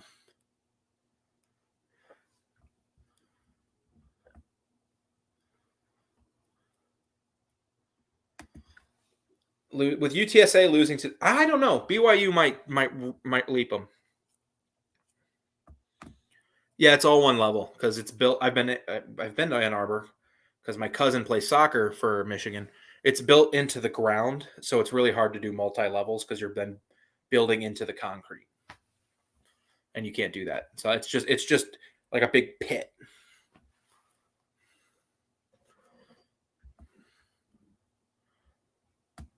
Keep an eye on my laptop battery. So when it starts to die, it's probably when I'll jump. off. Yeah, no, I think BYU would jump them. This game is insane. You buy a lot, you buy a little. Every year. And look at that.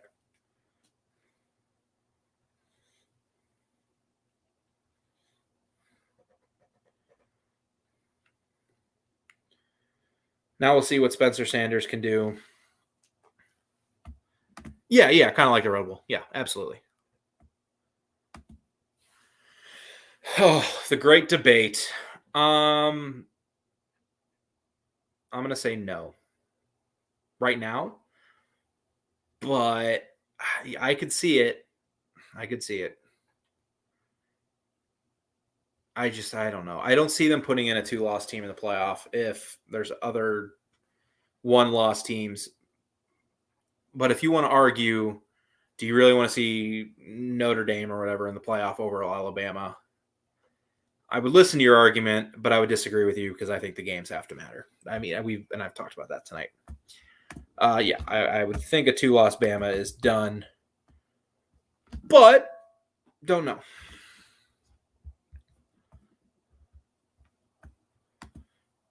Oh, I'm not saying they win. Like ugly is how like Iowa wins. Iowa, that's ugly. But Michigan today, when you just have an offensive line that is kicking the crap out of a defensive line, and you're running the ball 5-6 yards a carry, and you're doing cool things with your quarterback, it's not ugly. Iowa's ugly. Northwestern's ugly. That's beautiful old school power football. I just think next week's game is going to be ugly because Iowa's defense is pretty good. It's not Wisconsin, but it's pretty good. But man, Hassan Haskins, what a find by that staff, by the way. He's from by me. He's from Eureka. The only other Power 5 offer he got was Purdue. Hey, I'm sorry. Hey, I said this earlier. Iowa plays ugly, but you win 8 games, 9 games a year. So do what works. You can play ugly football and win a lot of games. Northwestern does it every other year.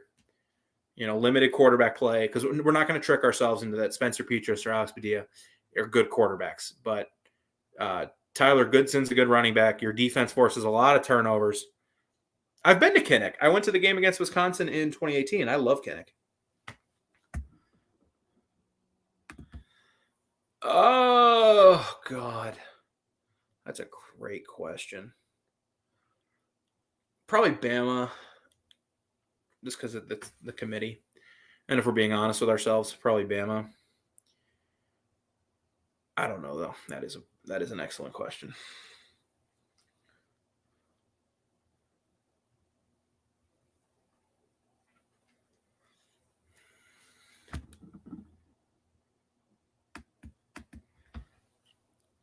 Oh, yeah. Here's the thing. No one's disagreeing. Sort of like last year. No one thinks Notre Dame's great. But who else are you putting in? Like they're going to be 11-1. They haven't beaten anybody good. They've kicked the crud out of a few bad teams, but I know we're making fun of Cincy's schedule, but like, who's Notre Dame beaten?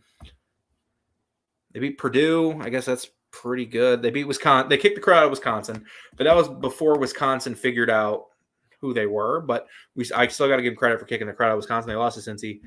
Barely beat Va Tech. Beat USC. Barely beat UNC. Beat Navy. UV. I'm seeing a bunch of 6-6 or a bit worse teams outside of Wisconsin and Purdue. So like Notre Dame,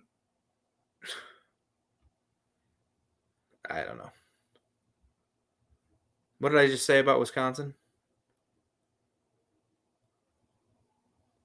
Oh, Wisconsin before, after that Notre Dame and Michigan game, decided Graham Mertz is awful, and we're just not giving him the ball. We're going to give him the ball to our 17-year-old freshman running back, and it worked. They've been on a pretty good run. They beat Purdue. They beat Nebraska. Of course, everybody beats Nebraska, but He was really good yesterday, though. He was really good yesterday. I think he's an okay running back. I agree with you, but I don't know about the committee. No shot. Although credit to them for winning today. I mean, that was a crazy game in the snow. Liked it a lot.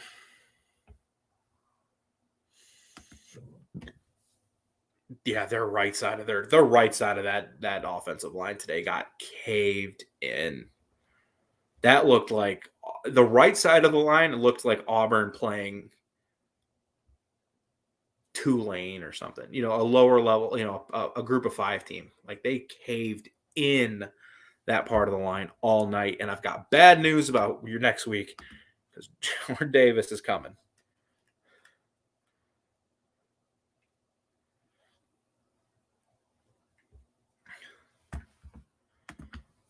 I mean, again, OU by a lot, OU by a little. That's Bedlam. Every year. Now, you know, maybe they come back and win. Facing on that throw from Spencer Sanders. Doubt it. Every year. It doesn't matter how good Oklahoma State is. It doesn't matter how good OU is. You think Michigan, Ohio State's one-sided. At least that rivalry historically has been awesome. This rivalry is terrible. I think Oklahoma's like 84-19 and something like. So OU by a lot, OU by a little, but we'll see. There's still 25 minutes left of game time. Spencer Sanders rolling. Oh, nice throw. I didn't even see him over there on the sideline. Okay, so for reals this time, we're going to go 10 more minutes. Get all your questions and comments in by 9:15. And then I'll answer all those, and then we're going to get off. All right? Sound good to everybody? Thank you all for being here. I went to a school called Western Illinois. You've probably none of you have ever heard of it. Maybe when you noticed us in the FCS playoffs a couple times. But we've been pretty miserable the last 3 years.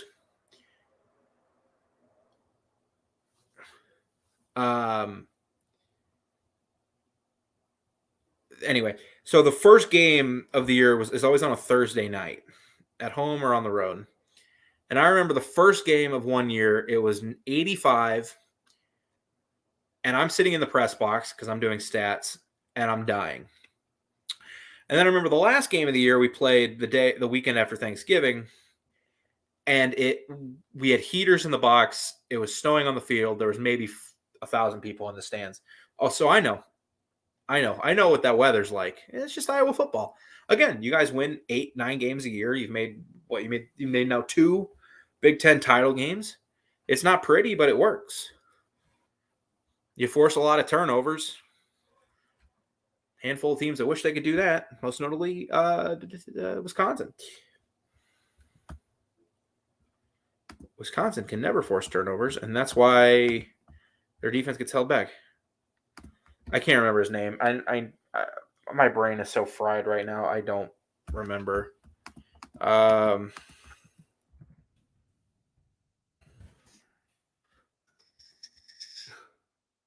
More. No, that was back in October.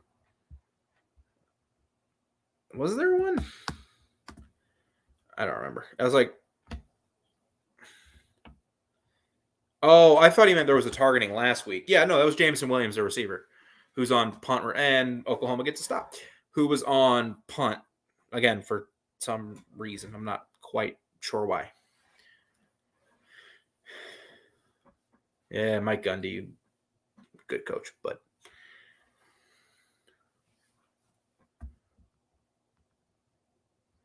yes, it was Jameson Williams, a wide receiver. You're right. You're right. I thought when he asked the question, he was talking about something happened in the second half against Arkansas, and I was like, I don't remember anything happening. But yeah, no, that was Williams. The Bolitnikoff final. Did Oklahoma State make a field goal? No.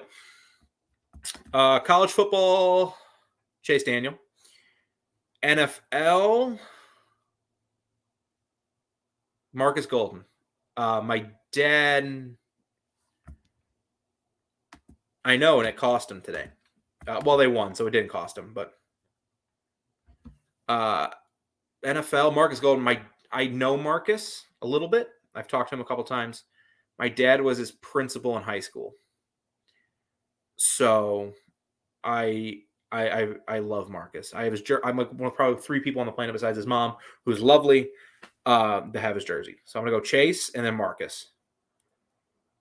I could say Marcus for both, but I'm gonna say Chase for the one. They do. It's weird, especially with 85 scholarship players and the talent Alabama recruits every year. I understand for the speed, and I understand if you have some starters, but when this man was obviously going to put up huge numbers and is a Biletnikoff finalist, I just wouldn't risk it.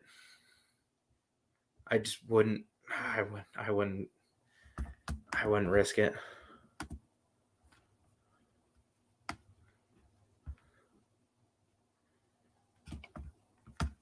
He'll have to sit. No, it was in the second quarter, so he won't have to sit next week. All right, guys, 7 minutes or so. Get all your questions and comments in. I'll get to all of them, and then I'm going to head off for the night. Enjoy the rest of my college football Saturday.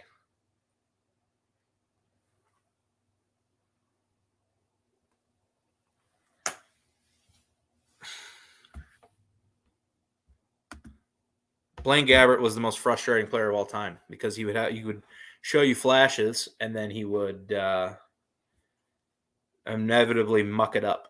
Like he played the OU game in 2010, he played incredibly, and then went to Nebraska and Texas Tech and just pooped himself.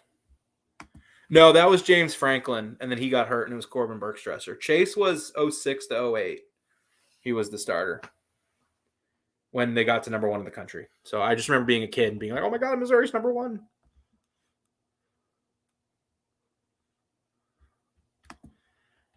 Yay. Yeah. Yay. Only at this time of year, though. You don't catch me in June going, hey, you want some eggnog? Because no.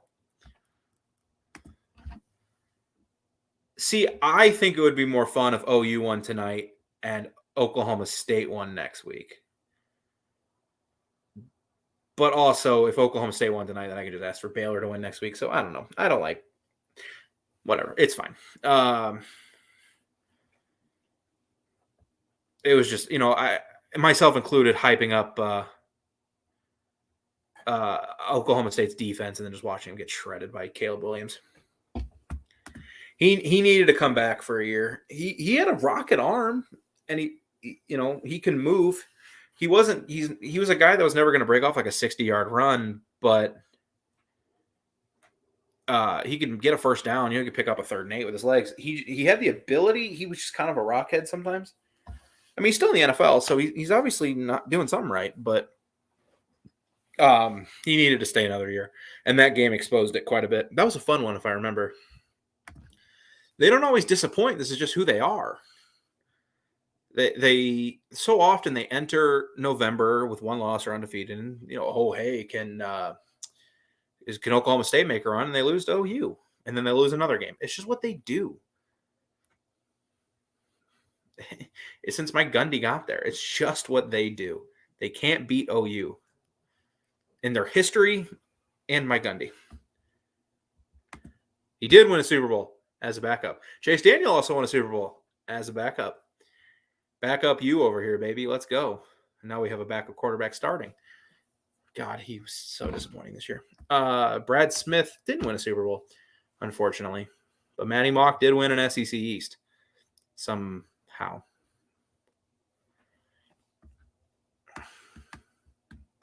Just kidding. Love Matty Mock. Have a jersey of him. Well, it's a number 7 Mizzou shirt. It's not a Matty Mock shirt.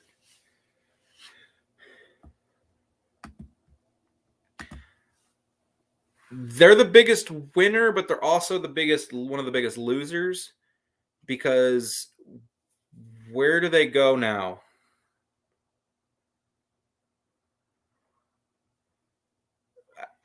Big 12 is going to suck now. Where do you go? The Big 10 isn't taking them. They're probably going to take Kansas and maybe Iowa State. But they're not going to take Oklahoma State. Oh, Caleb, you just need to get down on that one, buddy. So I don't know if they're a winner because they're about to lose a lot of prestige.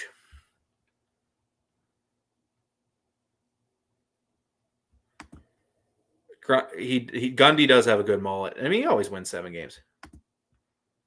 Build the conference, but with what? Like you can only become so prestigious when you don't have the programs.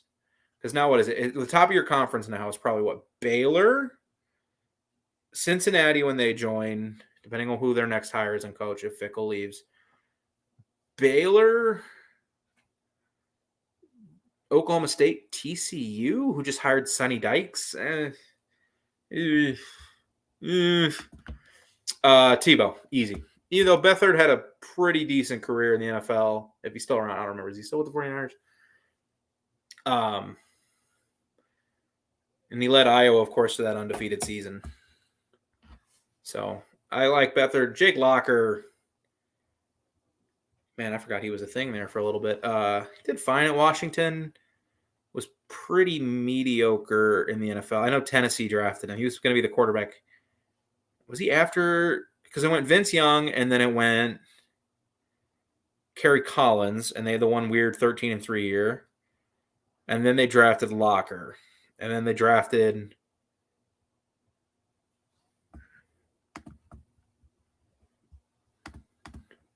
Mettenberger. Oh, my goodness. That's my name, Mr. My Cow Stuff. You can follow me on Twitter at PsychoZ50 for insane rants. If you go back in my history, all you'll find is me just blasting Connor Bazelak yesterday for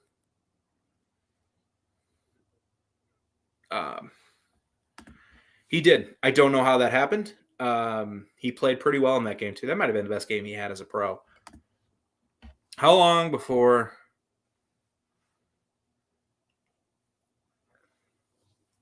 no conferences? I don't know. It does kind of seem like we're on that way. It does kind of seem like we're heading that way, but I don't know the timeline on that. Is it a decade? Is it 2 decades? That's something that's going to take a lot of time. New Big 12 or ACC? ACC, because ACC, those programs, I'm looking at Florida State, Virginia Tech, Miami have more prestige to them than TCU.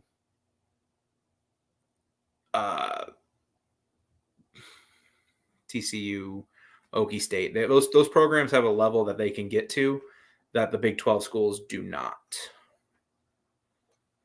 Now, right now, I would kind of agree. They're kind of on a similar level.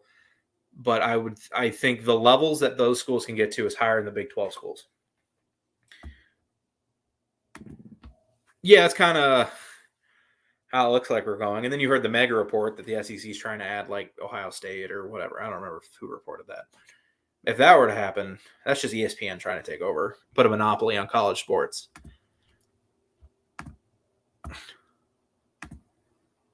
Hey, thanks, man. Subscribe to Voice of College Football, Mark Rogers TV. I mean, he covers everything from UCSC to Florida, and I know we've covered everything today, especially in the last few hours. But yeah, we just try to cover everything. Thanks, man. Yeah, follow me on Twitter. I'll be back next week. I don't know if I'll be on this channel, but subscribe to Voice of College Football SEC and Voice of College Football Alabama. We'll definitely be doing a pregame. I'll definitely do a pregame show, and I'll definitely be doing a postgame show. So it was a really down year for the SEC. It was. Florida wasn't very good. The West wasn't good outside of Alabama and Auburn. So agree. The SEC did have a down year, and they need to bounce back quickly. The last time they bounced back quickly was because they got good quarterbacks. And even the middle tier teams of the SEC had quarterbacks. Drew Lock at Mizzou. Trying to think. Jake Bentley was pretty good for South Carolina, like 2016, 2017. Vanderbilt had, oh God, what was that kid's name? Oh, I can picture him too. It's going to bother me. But Vanderbilt had a competent quarterback. Oh God, I need to look up his name.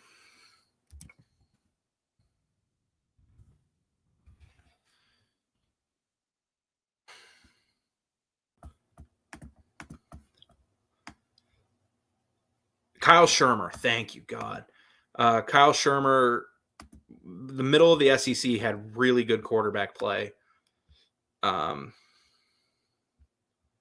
Florida got Felipe Franks, who wasn't great, but that's what the SEC needs to do.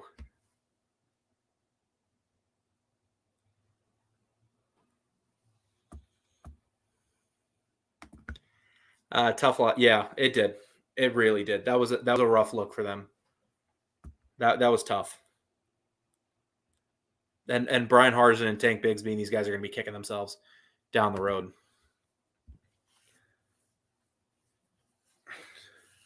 Oh yeah, Mark will be here. Some of these guys, yeah. There's a lot of fans that'll run and hide. Mark will always be here. Yep. Congrats to them. We talked about that game quite a bit because it was going on for 2.5 hours. Yeah, that was an excellent game plan by Harbaugh, playing the way he wants to play, smash mouth football. They were getting 5-6 yards whenever they wanted. Cade McNamara had all day to throw. Now you beat him once, you got to beat him again. Now make this even. Make it not a shock when Michigan beats Ohio State. That's the next step for Michigan. Okay, so I'm going to stop there. Thank you all so much for being here. Thanks to Mark for letting me do this. You can follow me on Twitter at PsychoZ50. I'll be here on the Voice of College Football SEC. I'm going to try and do we're going to try and do a pregame show. I'm going to definitely be here next week for a postgame show at Voice of College Football SEC, Voice of College Football Alabama. I don't know if I'll be on this channel for the SEC title game. Follow me on Twitter, PsychoZ50. Follow Mark Rogers at Twitter at Mark Rogers TV. Subscribe to all of these YouTube channels. Everyone, there's a lot of people here, more than just Mark, more than just me, that do a lot of awesome work. And there's channels for most college football teams you can think of. Brother, why aren't you watching Oklahoma State, Oklahoma? So thank you all so much. I've said it before. I could talk college football by myself because that's just what I do. I love this sport. I love this game. It makes it so much more fun talking to you guys. And you can tell my computer's about to die because my face isn't lighting up. So thank you all so much. Enjoy the rest of your Saturdays. Drink responsibly. Congratulations to Alabama today on their win over Auburn. And I will see you all next week for championship weekend as the number 1 Georgia Bulldogs take on probably number 3 Alabama Crimson Tide. Have a great night. Thank you.